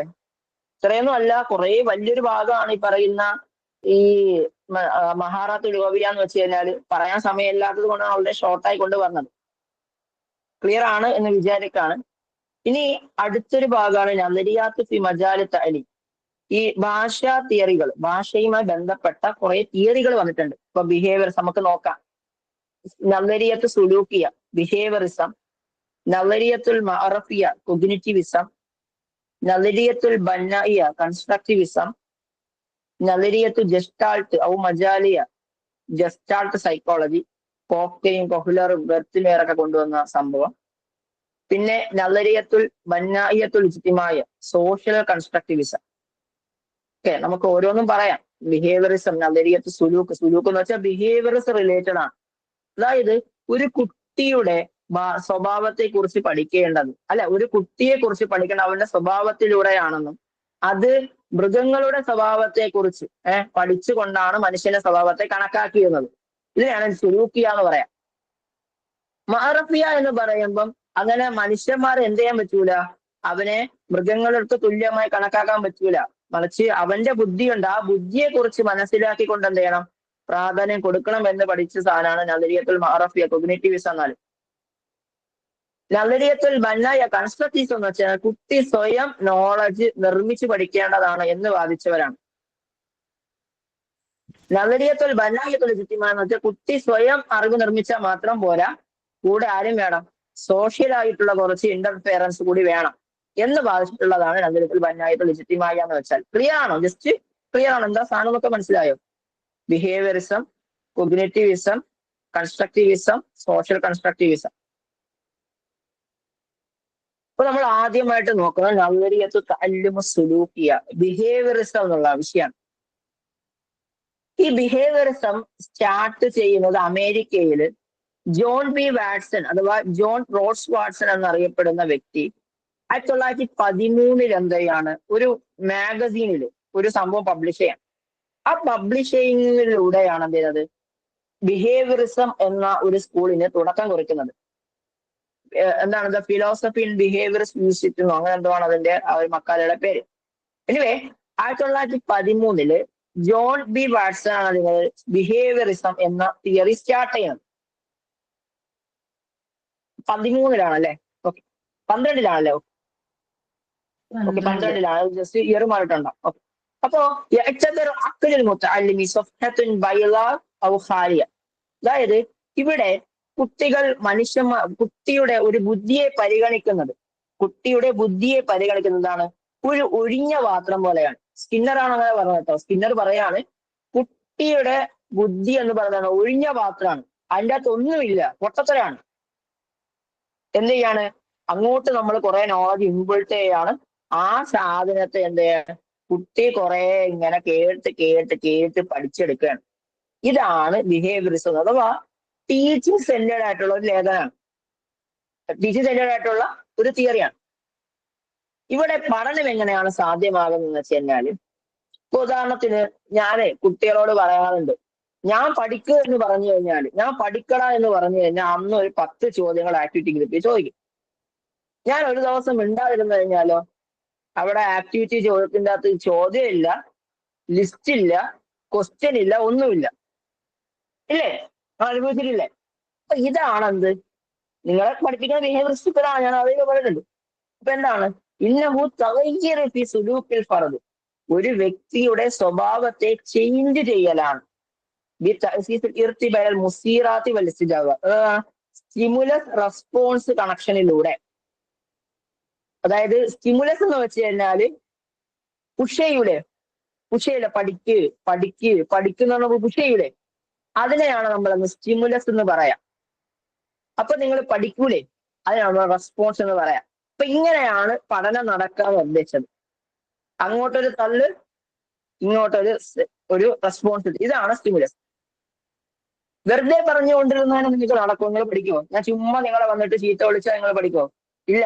ഇടയ്ക്കിടയ്ക്ക് എന്ത് ചെയ്യണം, ഗിഫ്റ്റുകൾ തരണം, എക്സാം നടത്തണം, 10ന് 10 മാർക്ക് വാങ്ങണം, അപ്പൊ നിങ്ങൾക്കൊരു ഹാപ്പി വരും. 10ന് 8 വാങ്ങുന്നവർക്കും ഹാപ്പി ഉണ്ടാവും, 10ന് 2 വാങ്ങുന്നവർക്കോ ഒന്നുകിൽ സങ്കടമായിരിക്കും, അല്ലെങ്കിൽ ഹാപ്പി ആയിരിക്കും. കാരണം 2 എണ്ണം വാങ്ങിച്ചു കഴിഞ്ഞാൽ എന്ത് കിട്ടും, കേട്ടത്തിന് മുട്ട കിട്ടുമല്ലോ. അപ്പൊ എല്ലാ വർഷം 500 രൂപ കൊടുക്കാമല്ലോ, അങ്ങനെ ഒരു ഹാപ്പി കിട്ടുമല്ലോ. അല്ലെങ്കിൽ എന്ത് ചെയ്യാം, സങ്കടം ഉണ്ടാവാം. അപ്പൊ ഒരു റീഎൻഫോഴ്സ്മെന്റ് ആയി. അപ്പൊ ഇതിലൂടെ കുട്ടിയുടെ സ്വഭാവം മാറുന്ന മാറുന്നുണ്ടോ ഇല്ല എന്നുള്ള നിങ്ങൾ തന്നെ ചെക്ക് ചെയ്യണേ, അത് വേറെ കാര്യം, അവിടെ നിൽക്കട്ടെ. അപ്പോ സ്റ്റിമുലസ് ആൻഡ് റെസ്പോൺസ് കണക്ഷനിലൂടെ എന്ത് ചെയ്യുക, കുട്ടിയെ പഠിപ്പിക്കുക, അഥവാ കുട്ടികൾക്കിടയിൽ ഒരു ബന്ധം ഉണ്ടാക്കിയെടുക്കുക എന്നുള്ളതാണ് എഡ്യൂക്കേഷൻ കൊണ്ട് ഉദ്ദേശിക്കുന്നത്. പ്രധാനപ്പെട്ട ബിഹേവിയറിസ്റ്റിന്റെ വ്യക്തികളാണ് Edward Thorndike, JB Watson, Ivan Pavlov, Frederick Skinner, Edward Tolman, Clark Hull. ഇത്രയും ആൾക്കാരെ കുറിച്ച് നിർബന്ധമായും പഠിക്കണം, ഒരാളെ പോലും ഒഴിവാക്കരുത്. കാരണം എക്സാമിന് ചോദിക്കാൻ ചാൻസ് ഉണ്ട്. നിങ്ങൾ ഇതിന് ചോദിച്ചില്ലെങ്കിലും നിങ്ങളുടെ സൈക്കോളജിക്ക് ചോദിക്കും. അപ്പൊ നമ്മൾ ബിഹേവിയറിസം എന്താന്ന് പറഞ്ഞു. ബിഹേവിയറിസം എന്നാൽ ബേസിക് ആയിട്ട് മനസ്സിലാക്കുക, ജെ ബി വാട്സൺ ആണ് ബിഹേവിയറിസം കൊണ്ടുവരുന്നത്.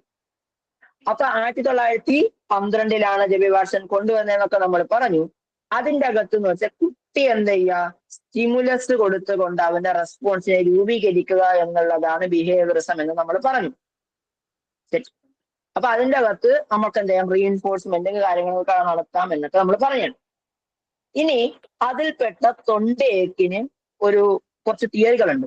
അത് നമ്മൾ പറയുന്ന തിയറികളുടെ പേരാണ് connectionism, trial and error, stimulus and response അഥവാ നവരിയത്ത് ഇർത്തിബാത്തിയ ഉൽ വസലിയ, കണക്ഷനിസം, തഅല്ലും ബിൽ മുഹാവല വൽ ഖത്തർ, ട്രയൽ ആൻഡ് എറർ, അൽ ഇർത്തിബാത്ത് ബൈനൽ മുഫീദി വൽ ഇസ്തിജാബ, സ്റ്റിമുലസ് ആൻഡ് റെസ്പോൺസ്. ഇങ്ങനെ 3 തിയറികളാണ് ആര് കൊണ്ടുവന്നത്, ബിഹേവിയറിസ്റ്റ് വ്യക്തമായിട്ടുള്ള തൊണ്ടേക്ക്. തൊണ്ടേക്ക് ഏതിലാ പരീക്ഷ നടത്തുന്നത്? ടൈപ്പ് ചെയ്യാമോ? തൊണ്ടേക്ക് പരീക്ഷ നടത്തുന്നത് പൂച്ചയിലാണ് തൊണ്ടേക്ക് പരീക്ഷ നടത്തുന്നത്. ഇനി തൊണ്ടേക്ക് 3 തിയറികൾ കൊണ്ടുവരുന്നുണ്ട്. 3 തിയറികൾ കൂടി കൊണ്ടുവരുന്നുണ്ട്. സന്നദ്ധതാ നിയമമെന്നും ആവർത്തന നിയമമെന്നും ഫല നിയമം എന്നാണ് നമ്മൾ അതിനെ 3 നമ്മൾ സൈക്കോളജി പഠിക്കാറുള്ളത്. ലോ ഓഫ് റെഡിനെസ്, അതായത് ഒരു കുട്ടി റെഡിയായിരിക്കുമ്പോൾ മാത്രമേ പഠനം സാധ്യമാവുകയുള്ളൂ എന്ന് പറഞ്ഞ സാധനമാണ് ലോ ഓഫ് റെഡിനെസ്. മനസ്സിലായോ? ഒരു കുട്ടി എപ്പോഴാണോ പഠിക്കാൻ തയ്യാറായത് അപ്പോഴേ അവന്റെ പഠനം നടക്കുള്ളൂ. ഉദാഹരണത്തിന്, ആരുടെയോ മൈക്ക് ഓൺ ആണോ ഒന്ന് ഓഫാക്കണേ, ദയവ് ചെയ്തൊന്ന് ഓഫ്.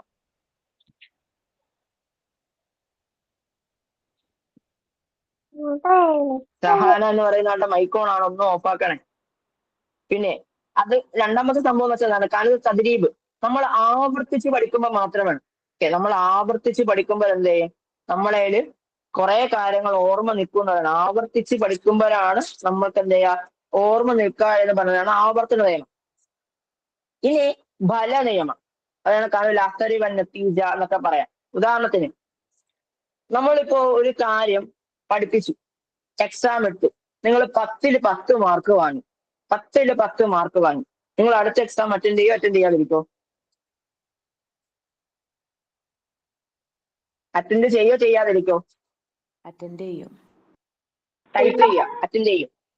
3 എക്സാമിന് നിങ്ങൾക്ക് അതേപോലെ മാർക്ക് കിട്ടിക്കഴിഞ്ഞാൽ നിങ്ങൾ 60 എക്സാം നിങ്ങൾ അറ്റൻഡ് ചെയ്യും, അല്ലെങ്കിൽ 75 എക്സാം നിങ്ങൾ അറ്റൻഡ് ചെയ്യും. സെറ്റ്. ആദ്യത്തെ എക്സാമിന് 10 മാർക്ക് വാങ്ങി, കുഴപ്പമില്ല. രണ്ടാമത്തെ എക്സാമിന് 8 ആയി, മൂന്നാമത്തെ എക്സാമിന് 6 ആയി, നാലാമത്തെ എക്സാമിന് 5 ആയി, പിന്നുള്ള ഒരു 3 എക്സാമിന് തുടർച്ചയായിട്ട് 3 ആയി. അപ്പൊ നിങ്ങൾ എന്ത് ചെയ്യും? അറ്റൻഡ് ചെയ്യാതിരിക്കും. നിങ്ങൾ മടി പിടിച്ച് അറ്റൻഡ് ചെയ്യും. എന്നാൽ ആദ്യത്തെ എക്സാമിന് 0, രണ്ടാമത്തെ എക്സാമിന് 0, മൂന്നാമത്തെ എക്സാമിന് 0, പിന്നെ നിങ്ങൾ അറ്റൻഡ് ചെയ്യോ? അറ്റൻഡ് ചെയ്യൂല. അതാണ് പറഞ്ഞത് ഫല നിയമം. അവനിക്ക് പോകൂല ഇതിനെ. കാരണം എന്താണ്, നിങ്ങൾ കായ്ക്കൂല, നിങ്ങൾക്ക് മനസ്സിലായി. ഫലം ഉണ്ടാവൂല എന്ന് മനസ്സിലായി. നിങ്ങൾ പൊട്ടത്തയ്യാന്ന് നിങ്ങൾക്ക് മനസ്സിലായി. പിന്നെ നമ്മൾ എന്ത് ചെയ്യൂല, ആ പണിക്ക് നിൽക്കൂല, നമ്മൾ വേറെ പണി നോക്കും. അതാണ് ലാഫ്തരി വന്നത്തീജ എന്ന് പറയാം. അപ്പൊ സന്നദ്ധ നിയമം എന്ന് വെച്ച് കഴിഞ്ഞാല്, ഇതാന്ന് വെച്ച് കഴിഞ്ഞാൽ ഒരു കുട്ടി എപ്പോഴാണോ പഠിക്കാൻ വേണ്ടി തയ്യാറാകുന്നത് അപ്പോഴേ പഠനം നടക്കൂ എന്ന് പറഞ്ഞ സാധനം. ഒരു കാര്യം പഠിച്ച് നമ്മൾ മറക്കും. എല്ലാരും പറയും, സാറേ എനിക്ക് ഭയങ്കര മറവിയാ. നിങ്ങൾ എന്ത് ചെയ്യണം? തദ്രീബ് ചെയ്യണം, എക്സസൈസ് ചെയ്തുകൊണ്ടിരിക്കണം, ആവർത്തിച്ചുകൊണ്ടിരിക്കണം. നിങ്ങൾ മറന്നോ എന്ന് പറയുന്നുണ്ട്. പിന്നെ നല്ല പോസിറ്റീവായിട്ട് എന്ത് ചെയ്യുക, ഫലത്തിനനുസരിച്ച് കൊണ്ട് എന്ത് ചെയ്യുള്ളൂ, കുട്ടി പഠിക്കോളൂ എന്ന് പറഞ്ഞതാണ് ഫല നിയമം. ഇനി ലിറ്ററായ ഓപ്പറന്റ് കണ്ടീഷനിങ് എന്നുള്ളത് BF സ്കിന്നറിന്റെ ഒരു തിയറിയാണ്. ഇവിടെ അത് പറയാൻ സമയമില്ല, കുറെ പറയേണ്ട ഒരു തിയറിയാണ്, എക്സാമിന് ചോദിക്കാറുണ്ട്. പിന്നെ നവരിയത്ത് തക്കയ്യഫുൽ ക്ലാസിക്കൽ കണ്ടീഷൻ, അത് കൊണ്ടുവരുന്നത് ഇവാൻ പെട്രോവിച്ച് പാവ്ലോവാണ്. അദ്ദേഹത്തിന്റെ ക്ലാസിക്കൽ കണ്ടീഷനിങ് തിയറി. ഓക്കെ, അതിൻ്റെ അകത്ത് എന്ന് പറഞ്ഞാൽ നിങ്ങൾക്ക് അറിയായിരിക്കും, ഒരു നായയെ എന്ത് ചെയ്യാണ്, ബെല്ലടിച്ചുകൊണ്ട് ഫുഡ് കൊടുക്കുന്ന ഒരു സംഭവമാണ്. അത് നിങ്ങൾ സൈക്കോളജിയിൽ ടീച്ചർ പഠിപ്പിക്കും. അത് നിങ്ങളത് മനസ്സിലാക്കിയാൽ മതി. ക്ലിയർ ആണോ? ബിഹേവിയറിസം ക്ലിയർ ആണോ? ഓക്കെ, നമ്മൾ അടുത്ത ഒരു തിയറിയിലേക്ക് പോവുകയാണ്, നളരിയത്തുൽ ബന്നായിയ, കൺസ്ട്രക്റ്റിവിസം. കൺസ്ട്രക്റ്റിവിസം എന്നാൽ എന്ത് നൽകാം? കുട്ടി സ്വയം നോളജ് കൺസ്ട്രക്ട് ചെയ്യുക എന്നുള്ളതാണ് കൺസ്ട്രക്റ്റിവിസം കൊണ്ട് ഉദ്ദേശിക്കുന്നത്. അപ്പം അതിൻ്റെ അകത്ത് പ്രധാനപ്പെട്ട കുറെ ആൾക്കാരുണ്ട്. ജീൻ പിയാഷെ, Robert M Gagne, Lev Vygotsky, Jerome Bruner, David Ausubel തുടങ്ങിയിട്ടുള്ള ഒരുപാട് ആൾക്കാരുണ്ട്. ഇതിൽ നിങ്ങൾ പ്രധാനമായി മനസ്സിലാക്കേണ്ട രണ്ട് വ്യക്തികളാണ് ജീൻ പിയാഷെയും ലൈവ് വൈഗോട്സ്കിയും. ഈ GN പിയാഷെയുടെ സ്റ്റേജസ് ഓഫ് ഡെവലപ്മെന്റ് എന്ന് പറഞ്ഞ സാധനമുണ്ട്. സ്റ്റേജസ് ഓഫ് ഡെവലപ്മെന്റ് എന്ന് പറഞ്ഞ സംഭവമുണ്ട്.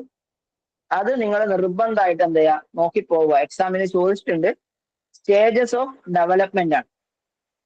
ഇനി ഈ കൺസ്ട്രക്റ്റിവിസത്തിന്റെ ചില പ്രത്യേകതകൾ, വളരെ പ്രധാനപ്പെട്ട ഒരു സാധനമാണെന്നറിയോ? ഇത് വിദ്യാർത്ഥി കേന്ദ്രീകൃതമാണ്. മുറക്കിസത്തുൻ ഹൗലൽ മുത്തഅല്ലിമാണ്, ലൈസ മുഅല്ലി. എക്സാമിന് എപ്പോഴും ചോദിക്കാറുണ്ട്. വിദ്യാർത്ഥി കേന്ദ്രീകൃതമായിട്ടുള്ള ഒരു പഠന ഒരു സ്റ്റൈലാണെന്ത് ഈ പറയുന്ന ബിഹേവിയറിസം കൺസ്ട്രക്റ്റിവിസം എന്നുള്ളത്. കുട്ടി സ്വയം നോളജ് നിർമ്മിക്കുക എന്നാണ് കൺസ്ട്രക്റ്റിവിസം കൊണ്ട് ഉദ്ദേശിക്കുന്നത്. കുട്ടി സ്വയം നോളജ് നിർമ്മിക്കുക എന്നുള്ളതാണ്. അപ്പൊ കുട്ടി സ്വയം നോളജ് നിർമ്മിക്കാൻ അവൻ എന്തൊക്കെ മെത്തേഡ് യൂസ് ചെയ്യാം? സെൽഫ് ലേൺ ചെയ്യാം, പിന്നെ കോപ്പറേറ്റീവ് മെത്തേഡ് യൂസ് ചെയ്യാം, കൊളാബറേറ്റീവ് ലേണിംഗ് യൂസ് ചെയ്യാം, ബ്രെയിൻ സ്ട്രോമിങ് യൂസ് ചെയ്യാം, പ്രൊജക്റ്റിലൂടെ പഠിപ്പിക്കാം. ഇതൊക്കെ എന്താണ് ഈ പറയുന്ന കൺസ്ട്രക്റ്റിവിസത്തിന്റെ പ്രധാനപ്പെട്ട ആപ്ലിക്കേഷൻസ് ആണ്. അപ്പൊ ഇത് നിങ്ങൾ നിർബന്ധമായിട്ടും അങ്ങനെ ഓർത്തിരിക്കുക. Applications of evaluation. കാരണം ഞാനിത് പറയാനൊരു കാരണമുണ്ട്. മുമ്പ് വരെ ഈ ഒരു സാധനം, കഴിഞ്ഞ എക്സാം വരെ ഈ ഒരു സാധനം കുട്ടികൾക്ക് അധികം പറ്റായിരുന്നു. കാരണം കുറെ പഠിപ്പിച്ചിട്ട് എന്തിനെടുക്കാണെന്ന് ചിന്തിച്ചിട്ടുണ്ട്. കഴിഞ്ഞ എക്സാമിന് ചോദിച്ചു ലൈസ മിൻ തസ്ബീഖാത്തിൻ നളരിയത്ത് ബന്നായിയ എന്ന ചോദ്യം വന്നു. അപ്പൊ ഞാൻ ഞെട്ടിപ്പോയി. ഇതും ചോദ്യങ്ങൾ വരാറുണ്ടോ എന്നുള്ളത്. ഒരു പോയിന്റ് പോലും നമുക്ക് പെഡഗോജി എന്ത് ചെയ്യുന്നില്ല, വിടാനില്ല. ഇത്രയും നിർബന്ധമായി നിങ്ങൾ കാര്യങ്ങൾ മനസ്സിലാക്കണം. ഇനി നളരിയത്തുൽ ബന്നായിയത്തുൽ ലുജിത്തിമായ സോഷ്യൽ കൺസ്ട്രക്റ്റിവിസം. ഇപ്പൊ നമ്മൾ ഈ പറഞ്ഞ തിയറികൾ ഒന്നും കൂടി ഞാൻ പറയാണ്. ഈ ബിഹേവിയറിസം കൊണ്ട് ഉദ്ദേശിക്കുന്നത് എന്താണ്? ഒരു കുട്ടിയെ സ്വഭാവത്തിലൂടെ ചേഞ്ച് ചെയ്ത് പഠിപ്പിക്കാം എന്നുള്ളതാണ് ബിഹേവിയറിസം പറഞ്ഞത്, അല്ലെ? ബിഹേവിയറിസം പറഞ്ഞത് എന്താണ്? ഒരു കുട്ടിയുടെ സ്വഭാവത്തിലൂടെ അവനെ ബിഹേവിയർ ചേഞ്ച് ചെയ്ത് പഠിപ്പിക്കാന്നാ പറഞ്ഞത്. കൊഗ്നിറ്റിവിസം മഹറഫിയ പറഞ്ഞതെന്ന് വെച്ച് കഴിഞ്ഞാല് അവന്റെ തലച്ചോറിന്റെ ഇൻപുട്ട് അനുസരിച്ച് കൊണ്ട് അവനെ പഠിപ്പിക്കാനാണ്. അവന്റെ തലച്ചോറിലുള്ള മാറ്റങ്ങൾക്കനുസരിച്ച് അവനെ പഠിപ്പിക്കാനാണ്. കൺസ്ട്രക്റ്റിവിസം പറയുന്നത് ഒരു കുട്ടി സ്വയം അറിവ് നിർമ്മിക്കുകയാണ്. അവൻ സ്വയം അറിവ് നിർമ്മിക്കുകയാണെന്ന് പറയണം. അപ്പൊ അതിൻ്റെ അകത്ത് ചിലപ്പോൾ അവന്റെ എക്സ്റ്റേണൽ ആയിട്ടുള്ള കുറെ ഫാക്ടേഴ്സ് ഒക്കെ വരാം. എക്സ്റ്റേണൽ കുറെ ഫാക്ടേഴ്സ് വരാം, വരാതിരിക്കുകയൊക്കെ ചെയ്യാം എന്നാ പറഞ്ഞത് കൺസ്ട്രക്റ്റിവിസം. എന്നാൽ വൈഗോട്സ്കി ഒരു സിദ്ധാന്തം മുന്നോട്ട് വെക്കുന്നത് അതാണ് സോഷ്യൽ കൺസ്ട്രക്റ്റിവിസം, അല്ലെങ്കിൽ zone of proximal development theory എന്ന് പറയും. ഈ തിയറിയുടെ ഒരു പ്രത്യേകത എന്ന് വെച്ച് കഴിഞ്ഞാൽ ഇദ്ദേഹം പറയുന്നത് ഒരു കുട്ടിക്ക് സ്വയം പഠിക്കാൻ പറ്റൂല. ഒരു കുട്ടിക്ക് സ്വയം പഠിക്കാൻ പറ്റൂല. അത് പഠിക്കണം എന്ത് ചെയ്യണം? കുറച്ച് എക്സ്റ്റേണൽ ആയിട്ടുള്ള ഫാക്ടേഴ്സ് ആവശ്യമുണ്ട്. ഇപ്പൊ അധ്യാപകൻ ആവശ്യമുണ്ട്, ഒരു വിദ്യാർത്ഥി ആവശ്യമുണ്ട്, ഒരു ടീച്ചർ, ഒരു കൂട്ടുകാർ ആവശ്യമുണ്ട്, പാരന്റ്സ് ആവശ്യമുണ്ട്. അങ്ങനെ എക്സ്റ്റേണൽ ആയിട്ട് കുറെ ഫാക്ടേഴ്സ് കൂടി വേണം എന്നാണ്. അതുപോലെ സോഷ്യലാണ് അവനെ പഠിപ്പിക്കുന്നതെന്നാണ് പറഞ്ഞത്. അപ്പൊ നമുക്കിത് ജസ്റ്റ് മനസ്സിലാക്കി തരാം. ഇതിലൂടെ നിങ്ങൾക്ക് ഈ കണ്ടന്റ് മനസ്സിലാവും. അപ്പൊ നിങ്ങൾക്ക് നിലവിൽ കുറച്ച് കാര്യങ്ങൾ അറിയാമല്ലോ. അറിഞ്ഞൂടെ എന്താണ് കേട്ടറ്റെന്ന് അറിഞ്ഞൂടെങ്കിൽ നിങ്ങൾക്ക് എന്താണ് അറബി ഭാഷ എന്നും നിങ്ങൾക്ക് എന്തൊക്കെയാണ് പഠിക്കേണ്ടത് നിങ്ങൾക്ക് അറിഞ്ഞൂടെ? നിങ്ങൾ ഈ കേട്ടറ്റ് ക്രാഷ് കോഴ്സിലേക്ക് ജോയിൻ ചെയ്യുന്നതിന് മുമ്പ് വരെ. ഓക്കെ, അതാണ് നിങ്ങളെ കറണ്ട് എബിലിറ്റി ലെവൽ എന്ന് പറയാം. കറണ്ട് എബിലിറ്റി ലെവൽ ആ നിലവിലുള്ള നിങ്ങൾ 15 ദിവസത്തെ കേട്ടറ്റിന്റെ ക്രാഷ് കോഴ്സിൽ ജോയിൻ ചെയ്യാം. അപ്പോ ആ ജോയിൻ ചെയ്യുന്നതിലേക്ക് വരുന്നതിന് മുമ്പ് തന്നെ നിങ്ങളുടെ ലക്ഷ്യം എന്താ? ആദ്യത്തെ ലക്ഷ്യം എന്താ? നിങ്ങളുടെ ലക്ഷ്യം എന്ന് വെച്ചാൽ കേട്ടറ്റ് നേടി പാസ്സായതോടുകൂടി ഇത് അവസാനിപ്പിക്കുക, 500 ഇനി കൊടുക്കാതിരിക്കുക എന്നുള്ളതാണ്. അതാണ് പൊട്ടൻഷ്യൽ എബിലിറ്റി ലെവൽ. നിങ്ങളെ കറണ്ട് എബിലിറ്റി ലെവൽ ഒന്നും അറിയാത്ത അവസ്ഥ. നിങ്ങളുടെ ഏറ്റവും ഹൈ ലെവൽ എന്താ? നിങ്ങളെല്ലാം അറിഞ്ഞുകൊണ്ട് പാസ്സാവുക എന്നുള്ള വിഷയം. ഈ രണ്ടു തലങ്ങൾക്കും ഇടയിൽ ഒരു സാധനമുണ്ട്, സോൺ ഓഫ് പ്രോക്സിമൽ ഡെവലപ്മെന്റ്. അത് മഞ്ചക്കത്ത് തന്മിയത്തുൽ കരീബാവു തത്തബ്ബുറുൽ കരീബ എന്ന് പറയും. അതായത് സമീപസ്ഥ വികാസ മണ്ഡലം എന്നാ പറയാം. സമീപസ്ഥ വികാസ മണ്ഡലം നമ്മൾ മലയാളത്തിൽ പറയും. അതായത് കറണ്ട് എബിലിറ്റിയിൽ നിന്നും പൊട്ടൻഷ്യൽ എബിലിറ്റി ലെവലിലേക്ക് ഒരു വിദ്യാർത്ഥിയെ കൊണ്ടുവരാൻ വേണ്ടി കൊടുക്കുന്ന സ്കഫോൾഡിങ്, കൈത്താങ്ങിനെയാണ് നമ്മൾ സോൺ ഓഫ് പ്രോക്സിമൽ ഡെവലപ്മെന്റ് എന്ന് പറയും. ഈ സിക്കാലത്ത് നമ്മൾ പറയട്ടെ, സിക്കാല എന്ന് പറയും. മനസ്സിലായോ? തിയറി എന്താണെന്ന് മനസ്സിലായോ? അതായത് ഒരു കുട്ടിക്ക് ആദ്യമേ ഉള്ള ഒരു അവസ്ഥയുണ്ട്, അതാണ് കറണ്ട് എബിലിറ്റി ലെവൽ എന്ന് പറയും. ഇനി കുട്ടി എത്തിച്ചേരേണ്ട അവസ്ഥയാണ് പൊട്ടൻഷ്യൽ എബിലിറ്റി ലെവൽ അഥവാ മുസ്തവ അൽ മുഖദ്ദറത്തുൽ കാമിന എന്ന് പറയും. കുട്ടിക്ക് നേരത്തെ അറിയുന്ന അവസ്ഥയിൽ നിന്നും കുട്ടിക്ക് എത്തിച്ചേരേണ്ട അവസ്ഥയിലേക്കുള്ള ദൂരത്തെയാണ് നമ്മൾ സോൺ ഓഫ് പ്രോക്സിമൽ ഡെവലപ്മെന്റ് എന്ന് പറയാം. ഇവിടെ നോക്കിക്കോ, കറണ്ട് എബിലിറ്റി ലെവലിൽ നിന്നും പൊട്ടൻഷ്യൽ എബിലിറ്റി ലെവലിലേക്കുള്ള ആ ഒരു ദൂരത്തെയാണ് നമ്മൾ എന്തെന്ന് പറയാ, ഈ സോൺ ഓഫ് പ്രോക്സിമൽ ഡെവലപ്മെന്റ് എന്ന് പറയാം. ക്ലിയർ ആയോ? ക്ലിയർ ആണോ? ഇത്രയേ ഉള്ളൂ വൈഗോട്സ്കിയുടെ സിദ്ധാന്തം. വളരെ ഇമ്പോർട്ടന്റ് ആയിട്ടുള്ള സിദ്ധാന്തമാണ്. ഇത് എല്ലാ എക്സാമുകൾക്കും ചോദിക്കാറുണ്ട്. ഓക്കെ, ഇനി മറ്റൊരു തിയറി ഞാൻ പറയാണ്. മറ്റൊരു തിയറി പറയുമ്പോൾ നിങ്ങൾ മനസ്സിലാക്കാനുള്ള സാധനം ഞാൻ വളരെ ഷോർട്ട് ആക്കിയിട്ടാണ് പറയണത്. കുറെ ചോദ്യങ്ങൾ ഡിസ്കസ് ചെയ്താൽ നിങ്ങൾക്ക് മനസ്സിലാവുള്ളൂ എന്നുള്ള കാര്യം എനിക്കറിയാം. പക്ഷെ നമുക്ക് സമയം അനുവദിക്കാത്തത് കൊണ്ടാണ് ഞാൻ ചോദ്യങ്ങൾ ഒട്ടുമില്ലാതെ കണ്ടന്റ്, വളരെ പ്രധാനപ്പെട്ട കണ്ടന്റുകൾ പറഞ്ഞു പോകുന്നത്. ഈ നളരിയത്ത് ദിക്കാഅത്തുൽ മുതഅദ്ദിദയെ നമ്മൾ വിളിക്കുന്ന മറ്റൊരു പേരാണ് നളരിയത്ത് തഅദ്ദുദി ഔജിഹു ദിക്കാഅത്ത് എന്ന് പറയും. Multiple intelligence. അത് കൊണ്ടുവരുന്നത് ഹൊവാർഡ് ഗാർട്ണറാണ്. അപ്പൊ അദ്ദേഹത്തിന്റെ പ്രധാനപ്പെട്ട ചില ഇന്റലിജൻസ് നമുക്ക് നോക്കാം. ഒന്ന് ഇൻട്രാ പേഴ്സണൽ ഇന്റലിജൻസ്. ഓക്കെ, പിന്നെ ബോഡിലി കൈനസ്റ്റിക് ഇന്റലിജൻസ്. ഇൻട്രാ പേഴ്സണൽ എന്ന് വെച്ചാൽ ഒരു വ്യക്തി സ്വയം എന്താണ് അറിയുക എന്നുള്ളതാണ് ഇൻട്രാ പേഴ്സണൽ എന്ന് പറയും. മഅരിഫത്തു ദാത്ത് എന്ന് നമ്മൾ പറയും. മഅരിഫത്തു അദ്ദാത്ത് എന്ന് പറയും. ഇവിടെ ഉണ്ട് മഅരിഫത്തു അൽ ഫർദി എന്ന് പറയും. ഇനി ബോഡിലി കൈനസ്റ്റിക് ഇന്റലിജൻസ് ഉണ്ട്, അഥവാ എന്താണ് അദ്ദിക്കാഉൽ ജസദി എന്ന് പറയും. അദ്ദിക്കാഉൽ ജസദി, ബോഡിലി കൈനസ്റ്റിക് ഇന്റലിജൻസ്. പിന്നെ സ്പേഷ്യൽ ഇന്റലിജൻസ്, അതിനെയാണ് അദ്ദിക്കാഉൽ ബിഇ എന്ന് പറയും, സ്പേഷ്യൽ ഇന്റലിജൻസ്.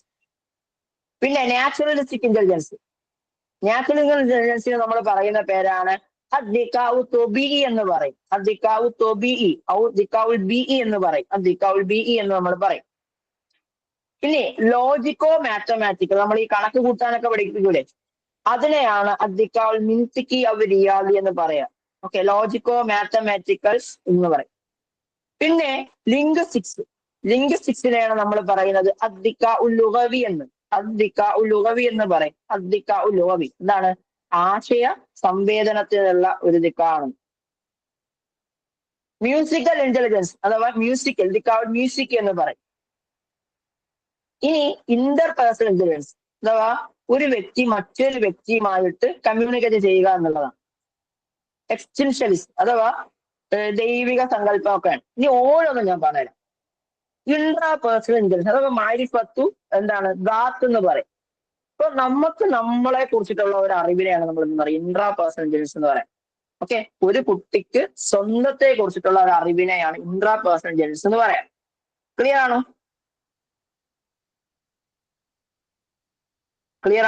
എന്താണ് ഇൻട്രാ പേഴ്സണൽ ഇന്റലിജൻസ് എന്ന് മനസ്സിലായോ? ഇനി ബോഡിലി കൈനസ്തെറ്റിക് ഇന്റലിജൻസ് എന്ന് വെച്ചാൽ എന്താന്ന് വെച്ച് കഴിഞ്ഞാല് ഒരു എന്താണ് ശരീരത്തില് ഇപ്പൊ ശാരീരികമായിട്ടുള്ള ഒരു കുട്ടിയുടെ കഴിവാണ്. ഒരു ശാരീരികമായിട്ടുള്ള കുട്ടിയുടെ കഴിവാണ് ബോഡിലി കൈനസ്തെറ്റിക് ഇന്റലിജൻസ് അഥവാ ദിക്കാഉൽ എന്താണ് എന്താ പറയാ ദിക്കാഉൽ ജസദി എന്ന് പറയും. ദിക്കാഉൽ ജസദി എന്ന് ബോഡിയിലെ കൈനസ്തെറ്റിക് ഇന്റലിജൻസ് എന്ന് പറയും. ഇനി നാച്ചുറലിസ്റ്റിക് ദിക്കാഉ തൊബി നാച്ചുറലിസ്റ്റിക് അഥവാ ഒരു കുട്ടിക്ക് എന്താണ് ഇത് നാച്ചുറൽ അഥവാ അവനിക്ക് ഇപ്പൊ എന്താണ് ഇപ്പം നമ്മളെ ചെടി നനയ്ക്കുക അങ്ങനെ തുടങ്ങിയിട്ടുള്ള നാച്ചുറൽ റിലേറ്റഡ് ആയിട്ടുള്ള കാര്യങ്ങളൊക്കെ അവന് കഴിവുണ്ട് എന്ന് പറഞ്ഞാൽ നാച്ചുറലിസ്റ്റിക് ഇന്റലിജൻസ് എന്ന് പറയാം. ഇനി ലോജിക്കോ മാത്തമാറ്റിക്കൽ ഇന്റലിജൻസ് എന്ന് പറയുന്നത് അവന്റെ മാത്തമാറ്റിക്കൽ ആയിട്ടുള്ള കാര്യങ്ങളൊക്കെയാണ്, അഥവാ കണക്ക് കൂട്ടുക അങ്ങനെയുള്ള സാധനങ്ങളാണ്. ഇനി ദിക്കാഉൽ ലുഗവി അഥവാ ലിംഗ്വിസ്റ്റിക് ഇന്റലിജൻസ് കൊണ്ട് ഉദ്ദേശിക്കുന്നത് എന്താണ്? ഭാഷാപരമായ ഒരു കുട്ടിയുടെ കഴിവിനെയാണ്. ഇന്റർ പേഴ്സണൽ അഥവാ ദിക്കാഉ മഅരിഫത്തുൽ ആഖരീൻ എന്ന് പറയും. അഥവാ മറ്റുള്ളവരെ കുറിച്ച് മനസ്സിലാക്കുക. അപ്പൊ നിങ്ങൾ പറയുന്ന സ്ഥലത്ത് എനിക്ക് മനസ്സിലാവുക, ഞാൻ പറയുന്ന സ്ഥലത്ത് നിങ്ങൾക്ക് മനസ്സിലാവുക എന്നുള്ളത് ഇന്റർപേഴ്സണൽ ഇന്റലിജൻസ് ആണ്.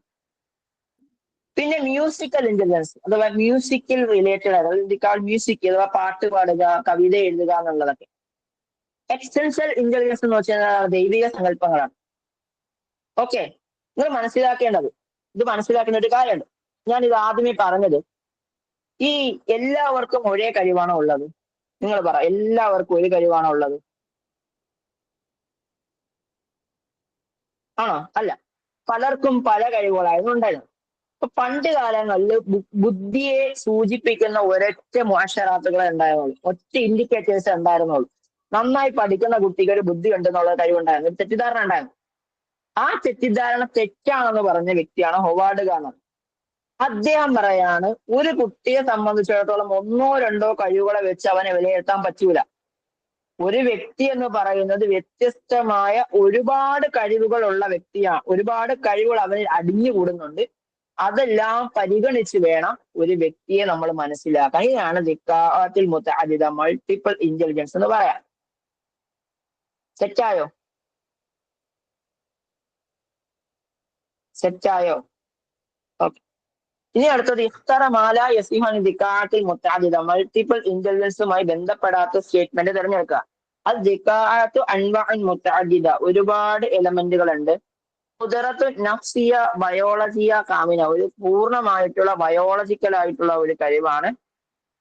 അത് ദിക്കാഅത്തു തഖ്തലിഫു വതതബായനു ബൈനൽ അഫ്റാദ്, വ്യക്തികൾക്കിടയിൽ അത് വ്യത്യാസപ്പെടുന്നു. നോം ചോംസ്കിയുടെ തിയറിയാണ്. ആരുടെ തിയറിയാണ് ഈ പറയുന്നത് ദിക്കാഅത്തുൽ മുതഅദ്ദിദ എന്ന് വെച്ചാൽ?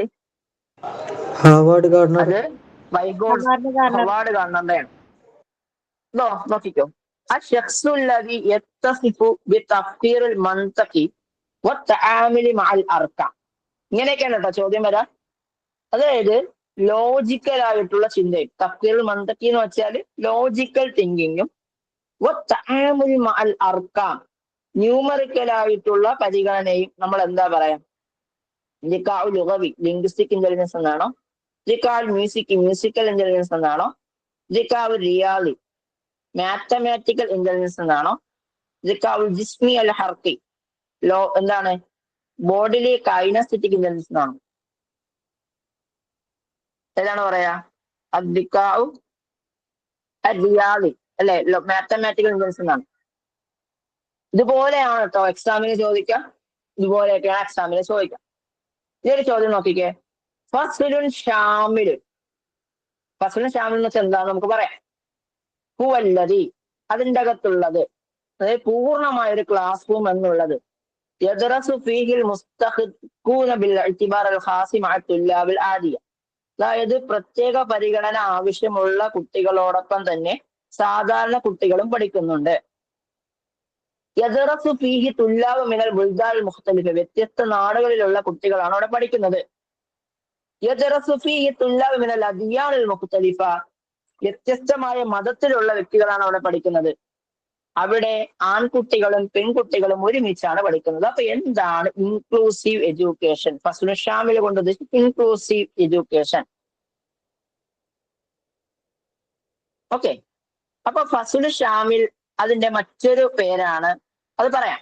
അതുമായി ബന്ധപ്പെട്ടുകൊണ്ട് മറ്റൊരു ചോദ്യമാണ് തഅലീമാത്തുൽ ഹദീസ, modern approaches of learning. Modern approaches of learning മുറക്കിസത്തുൻ അലൽ മുദരിസി, അധ്യാപക കേന്ദ്രീകൃതമാണ്. മുറക്കിസത്തുൻ അലൽ മാദ, കണ്ടന്റ് കേന്ദ്രീകൃതമാണ്. മുറക്കിസത്തുൻ അലൽ ദാരിസി, വിദ്യാർത്ഥി കേന്ദ്രീകൃതമാണ്. മുറക്കിസത്തുൻ അല തഖ്ബീം, ഇവാലുവേഷൻ കേന്ദ്രീകൃതമാണ്. നമുക്കറിയാം മോഡേൺ എഡ്യൂക്കേഷൻ എന്ന് പറയുന്നത് എന്താണ്? വിദ്യാർത്ഥി കേന്ദ്രീകൃതമാണ്, അതല്ലാതെ അധ്യാപക കേന്ദ്രീകൃതമോ കണ്ടന്റ് കേന്ദ്രീകൃതമോ ഒന്നും അല്ല. അപ്പൊ നമുക്ക് പറയാനുള്ള വളരെ പ്രധാനപ്പെട്ട ഒരു സാധനമാണ് ഇൻക്ലൂസീവ് എഡ്യൂക്കേഷൻ അഥവാ തഅലീമുൽ മുതളമ്മിൻ അഥവാ തഅലീമുൽ ഷാമിൽ എന്ന് പറയാം. ഓക്കെ, അതായത് ഒരു ക്ലാസ് റൂമില് ഒരു കുട്ടിയെ പോലും ഒരൊറ്റ വിഷയത്തിന്റെ മേലും അവഗണിക്കാതെ എല്ലാവരെയും സ്നേഹത്തോടെ ഒരുമിച്ച് കൂട്ടി പഠിപ്പിക്കുക എന്നുള്ളതാണ് ഇൻക്ലൂസീവ് എഡ്യൂക്കേഷൻ എന്ന് പറയുന്നത്. എൽസമു അനിവാര്യമാണ് ഫി ദാഖിൽ ഫസ്ൽ ക്ലാസ് റൂമിനുള്ളിൽ ഇത്തിഹാദ ജവ്വിൻ ഒരു അന്തരീക്ഷം ഒരുക്കുക. ഒരു അന്തരീക്ഷം ഒരുക്കാൻ ക്ലാസ് റൂമിനുള്ളിൽ അനിവാര്യമാണ്. ഉദ്ദീയുൻ വളരെ സ്നേഹപൂർവ്വം. മുത്തളമ്മിനിൽ ജമിഅൻ എല്ലാവരെയും ഒറ്റാളെ പോലും ഒഴിവാക്കാതെ. ബിദൂനി ഇഖ്റാജ് അഹദ് മിന ദാരിസിനി സമയം ഒരൊറ്റ കാരണത്തിന്റെ മേലും ഒരൊറ്റ വ്യക്തിയെ പോലും ഒഴിവാക്കാതെ ഒരുമിച്ച് കൂട്ടാൻ നമ്മൾ താലിമുൽ മുത്തളമ്മിൻ എന്ന് പറയാം. സാധാരണ രൂപത്തിൽ രണ്ട് തരത്തിലുള്ള ആൾക്കാരെയാണ് നമ്മൾ മാറ്റി നിർത്താറുള്ളത്. ഒന്നില് സാമ്പത്തികമായിട്ട് ബുദ്ധിമുട്ടുള്ള കുട്ടികളെ മാറ്റി നിർത്താം, അല്ലെങ്കിൽ ശാരീരികവും മാനസികവുമായിട്ടും വെല്ലുവിളികൾ നേരിടുന്ന വിദ്യാർത്ഥികളെ മാറ്റി നിർത്താം. മനസ്സിലായോ? അല്ല ബിനാൽ മുജന്നിബീന ലി അസ്ബാബിൽ ലിജിത്തിമായി വ്യക്തി സാമൂഹിക സാമ്പത്തിക പ്രശ്നങ്ങളാൽ നേരിടുന്ന വ്യക്തികൾ. അത്തുഫാൽ യുവാജിഹൂന തഹ്ദിയാത്തുൽ ജിസ്മിയ വൽ അഖ്ലിയ ശാരീരിക മാനസിക വെല്ലുവിളികൾ നേരിടുന്ന വിദ്യാർത്ഥികളെയൊക്കെയാണ് പ്രധാനമായി കൊണ്ട് ഉദ്ദേശിക്കുന്നത്. നോക്കിക്കേ, മാല യുരീദു ബിത്തഅലീമി ശാമിൽ ജമിഅ എല്ലാവരിലേക്കും ഇൻക്ലൂസീവ് എഡ്യൂക്കേഷൻ എന്നുകൊണ്ട് ഉദ്ദേശിക്കുന്നതിൽ പെടാത്തത് എന്താണ്? തുറുക്ക് തദ്രീസിന് മുനാസിബ അനുയോജ്യമായ സ്റ്റേറ്റ്മെന്റ് ടീച്ചിങ് മെത്തഡോളജി കൊണ്ടുവരിക. തസ്മീമിൽ ബറാമിജ് സുലൂക്കിയ ആ കുട്ടികളുടെ ബിഹേവിയർ ബേസ് ചെയ്തുകൊണ്ട് പുതിയൊരു കരിക്കുലം പ്ലാൻ ചെയ്യുക. മുഷാറക്കത്തുൻ ഫി ജമീ അഅ്മാലിൽ മദ്രസിയ ക്ലാസ് പ്രവർത്തനങ്ങളിൽ മുഴുവനുമായി എന്ത് ചെയ്യുക, പാർട്ടിസിപ്പേറ്റ് ചെയ്യുക. മദ്രസത്തുൽ ഖാസിയ വ മുഅല്ലിമുൻ ഖാസ് ഒരു പ്രത്യേക സ്കൂളും പ്രത്യേക ക്ലാസ് മുറികളും ഒക്കെ ഒരുക്കുക. ഇതിലേതാണ് ഇൻക്ലൂസീവ് എഡ്യൂക്കേഷനുമായി ബന്ധപ്പെടാത്തതെന്നാണ്?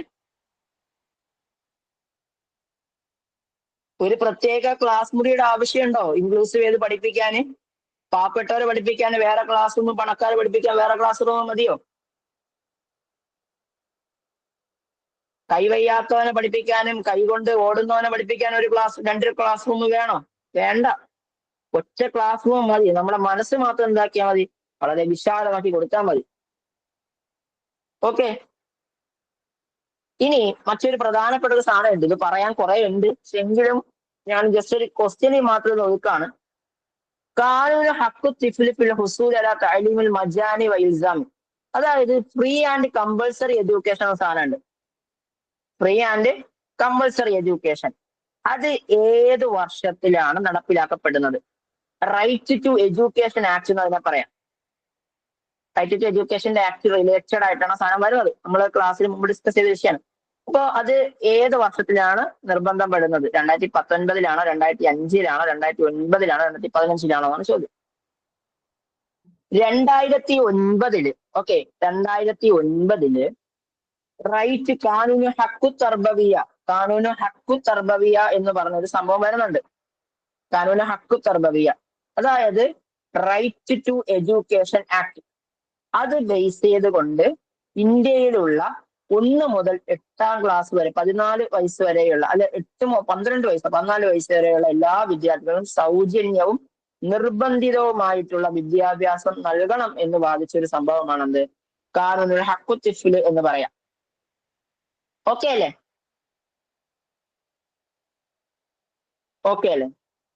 അപ്പോ ഇൻഷാ അല്ലാഹ് നമ്മൾ ഇന്ന് ഡിസ്കസ് ചെയ്ത വിഷയങ്ങളെ ഞാനൊന്ന് ഷോർട്ടൺ ചെയ്ത് പറഞ്ഞ് അവസാനിപ്പിക്കാം എന്ന് വിചാരിക്കാണ്. അപ്പോ നമുക്ക് തുടങ്ങാം എന്ന് വിചാരിക്കുകയാണ്. നമ്മൾ ആദ്യം പറഞ്ഞത് ലുഗയുമായി ബന്ധപ്പെട്ട വിഷയങ്ങളാണ്.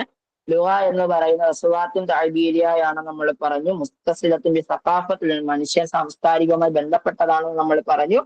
നമ്മുടെ അഭിപ്രായങ്ങളെയും ചിന്തകളെയും ഫീലിങ്സുകളെയും ഒക്കെ വിശദീകരിക്കാനുള്ള സാധനമാണ് ഭാഷ എന്ന് പറഞ്ഞത്. പിന്നെ വലായിഫുൽ ഭാഷയ്ക്ക് ഒരുപാട് ഡ്യൂട്ടീസ് ഉണ്ട്. മറ്റുള്ളവരുമായി കമ്മ്യൂണിക്കേറ്റ് ചെയ്യാനും മറ്റുള്ളവരുടെ എക്സ്പീരിയൻസിൽ നിന്നും പ്രയോജനപ്പെടുത്താനും മറ്റുള്ള സംസ്കാരത്തെ കുറിച്ച് മനസ്സിലാക്കാനൊക്കെ എന്തുണ്ട്, ഭാഷയ്ക്ക് നിബന്ധനയുണ്ട് എന്ന് പറഞ്ഞു.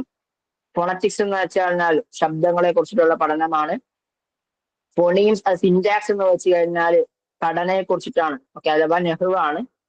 സെമാൻറ്റിക്സ് എന്ന് വെച്ച് കഴിഞ്ഞാൽ വാക്യങ്ങളുടെ അർത്ഥവികാസത്തെ സംബന്ധിച്ച ശാസ്ത്രമാണ്.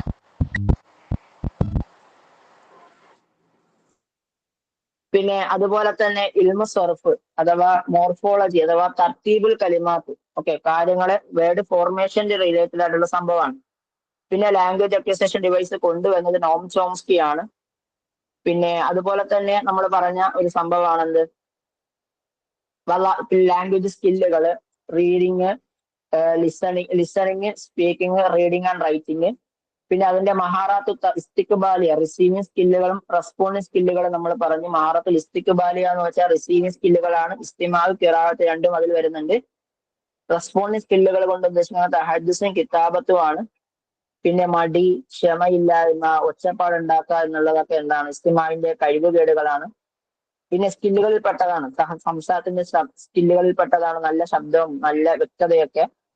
പിന്നെ ടൈപ്സ് ഓഫ് റീഡിങ് നമ്മൾ പറഞ്ഞു, കുറെ ഒരു 9 പറഞ്ഞിട്ടുണ്ട്. പിന്നെ ടൈപ്സ് ഓഫ് എററുകൾ, സിൻറ്റാറ്റിക് എഡിറ്റിംഗ്, മോർഫോളജിക്കൽ എഡിറ്റിംഗ്, അങ്ങനെ കുറെ സംഭവങ്ങൾ നമ്മൾ പറഞ്ഞിട്ടുണ്ടായിരുന്നു. പിന്നെ അംബ്രാളുകൾ നമ്മൾ ഡിസ്കസ് ചെയ്തു. പിന്നെ അതുമായിട്ട് നമ്മൾ പറഞ്ഞ ഒരു സംഭവമാണ് കമ്മ്യൂണിക്കേഷൻ. ഒരു കമ്മ്യൂണിക്കേഷന് വേണ്ടിയിട്ടുള്ള വളരെ പ്രധാനപ്പെട്ട ചില കണ്ടന്റുകളാണ് സെൻഡർ, റിസീവർ, അതോടൊപ്പം തന്നെ മെസ്സേജ് എന്നുള്ള സംഭവം. അതെന്താണെന്നുള്ളത് ഡിസ്കസ് ചെയ്ത് പറഞ്ഞു. സെൻഡർ എന്ന് വെച്ചാൽ മുർസലാണ്, ഇസാല എന്ന് വെച്ചാൽ കണ്ടന്റ് ആണ്, റിസീവർ എന്ന് വെച്ചാൽ മുസ്തഖ്ബിലാണ്, തഅദിയത്തു റാജിഅ എന്ന് വെച്ചാൽ ഫീഡ്ബാക്ക് ആണ്. അപ്പൊ നമ്മൾ അതൊക്കെ വളരെ ഡീറ്റെയിൽ ആയി ഡിസ്കസ് ചെയ്ത സംഭവമാണ്. പിന്നെ ടൈപ്സ് ഓഫ് തിയറീസ് പറഞ്ഞു. ബിഹേവിയറിസം, അത് ഒരു വ്യക്തിയെ എന്താണ് അവന്റെ ബിഹേവിയർ, ഒരു മൃഗത്തിന്റെ ബിഹേവിയർ വെച്ചുകൊണ്ട് ഒരു വ്യക്തിയെ ബിഹേവിയർ ചെയ്ത് പഠിപ്പിച്ചപ്പോഴാണ് നമ്മൾ നദരിയത്ത് സുലൂക്കിയാണ് നമ്മൾ പറഞ്ഞത്. പിന്നെ ആ നദരിയത്ത് സുലൂക്കിയുടെ മറ്റൊരു പ്രത്യേകത എന്ന് വെച്ച് കഴിഞ്ഞാൽ അതിൻ്റെ അകത്ത് JB വാട്സൺ ആണ് സ്റ്റാർട്ട് ചെയ്യുന്നത്. പാവ്ലോവിനും സ്കിന്നറിനും തൊണ്ടേക്കിനൊക്കെ എന്തുണ്ട്, ബിഹേവിയർസിന്റെ തിയറികളുണ്ട്. കൊഗ്നിറ്റിവിസം നമ്മൾ പറഞ്ഞു, കൺസ്ട്രക്റ്റിവിസം നമ്മൾ പറഞ്ഞു. അതിൻ്റെ അകത്ത് പ്രധാനമായി നിങ്ങൾ പഠിക്കേണ്ടിയിരുന്ന 2 സാധനത്തിൽ ഒന്ന് എന്നുള്ളത് നമ്മുടെ stages of development, cognitive development പഠിക്കണം. അതാരാണ് കൊണ്ടുവന്നത്? പിയാഷയുടെ സ്റ്റേജസ് ഓഫ് ഡെവലപ്മെന്റ് ആണ്. Sensory motor stage, cognitive pre operation stage, അങ്ങനെ തുടങ്ങിയ 4 സ്റ്റേജസ് ഉണ്ട്, അത് പഠിക്കണം. അതുപോലെ സോഷ്യൽ കൺസ്ട്രക്റ്റിവിസം, അതും വൈഗോട്സ്കിയുടേതാണ് നമ്മൾ പറഞ്ഞു. അതുപോലെ തന്നെ നമ്മൾ പറഞ്ഞ മറ്റൊരു സംഭവമാണ് എന്ത്, ദിഖാഅത്തുൽ മുതഅദ്ദിദ. അത് ഹൊവാർഡ് ഗാർണർ കൊണ്ടുവന്നതാണ് ദിഖാഅത്തുൽ മുതഅദ്ദിദ. ദിഖാഉൽ ലുഗവി, ലിംഗ്വിസ്റ്റിക് ഇന്റലിജൻസ്. അതുപോലെ തന്നെ ദിഖാഉ എന്താണ്, മിൻസിക്കി, ലോജിക്കോ മാത്തമാറ്റിക്കൽ ഇന്റലിജൻസ്. ദിഖാഉ എന്താണ്, ദിഖാഉ മഅരിഫത്തുൽ ദാത്ത്, ഇൻട്രാ പേഴ്സണൽ ഇന്റലിജൻസ്. ദിഖാഅത്തു മഅരിഫത്തുൽ ആഖിരി, ഇന്റർ പേഴ്സണൽ ഇന്റലിജൻസ്. ദിക്രി ബസ്വരി അവൾ മോക്കിഫ്, വിഷ്വൽ സ്പേഷ്യൽ ഇന്റലിജൻസ്. ദിഖാഉൽ ബദനി, ബോഡിയിലെ കൈനസ്തെറ്റിക് ഇന്റലിജൻസ്. ദിഖാഉൽ മ്യൂസിക്കൽ ഇന്റലിജൻസ്. ദിഖാഉ തൊബി, നാച്ചുറലിസ്റ്റിക് ഇന്റലിജൻസ്. ദിഖാഉൽ വുജൂദി, എക്സ്റ്റൻഷനിസ്റ്റ് ഇന്റലിജൻസ്. ദിഖാഉൽ മിൻതിക്കി, ലോജിക്കോ മാത്തമാറ്റിക്കൽ ഇന്റലിജൻസ്. ഏകദേശം 9 ഉള്ളതെന്ന് നമ്മൾ പറഞ്ഞു. പിന്നെ നമ്മൾ പറഞ്ഞത് ഇൻക്ലൂസീവ് എഡ്യൂക്കേഷൻ ആണ്. അപ്പൊ അതിൻ്റെ അകത്ത് എല്ലാവരും ഉൾക്കൊള്ളി ചേർത്ത് പഠിപ്പിക്കുക എന്നുള്ളതാണ് ഇൻക്ലൂസീവ് എഡ്യൂക്കേഷൻ കൊണ്ടും ഉദ്ദേശിക്കുന്നത് നമ്മൾ പറഞ്ഞു. പിന്നെ റൈറ്റ് ടു എഡ്യൂക്കേഷൻ ആക്ടിനെ കുറിച്ചും നമ്മൾ ഇൻഷാല്ലാ ചർച്ച ചെയ്തിട്ടാണ് അവസാനിപ്പിക്കുന്നത്. ഇനി തൊട്ടടുത്ത നമ്മൾ ഇനി ഒരു സെഷൻ കൂടി ഉദ്ദേശിക്കുന്നത്, അപ്പൊ അതിൻ്റെ അകത്ത് പ്രധാനമായി നമ്മൾ ഡിസ്കസ് ചെയ്യാൻ ഉദ്ദേശിക്കുന്നത് ടീച്ചിങ് മെത്തഡോളജി, അതുപോലെ തന്നെ മൈക്രോ ടീച്ചിങ്, വസായില് തഅലീമിയ, പ്ലാനിങ് ആൻഡ് ഇവാലുവേഷൻ, ഈ 4 സംഭവങ്ങളാണ്. അപ്പോൾ ഇൻഷാല്ലാ ഞാൻ ഇന്നത്തെ ഈ ഒരു സെഷൻ ഇവിടെ വൈൻഡപ്പ് ചെയ്യാണ്. ഒരു 5 മിനിറ്റ് സമയം നിങ്ങൾക്ക് ഡൗട്ട്സുകൾ ചോദിക്കാനായിട്ട് ഞാൻ ഉപയോഗിക്കുകയാണ്. നിങ്ങൾക്ക് ഡൗട്ടുകൾ ചോദിക്കാം. ഇൻഷാല്ലാ നമുക്ക് എന്നിട്ട് വൈൻഡപ്പ് ചെയ്യാം. അസ്സലാമു അലൈക്കും വറഹ്മത്തുള്ളാഹി.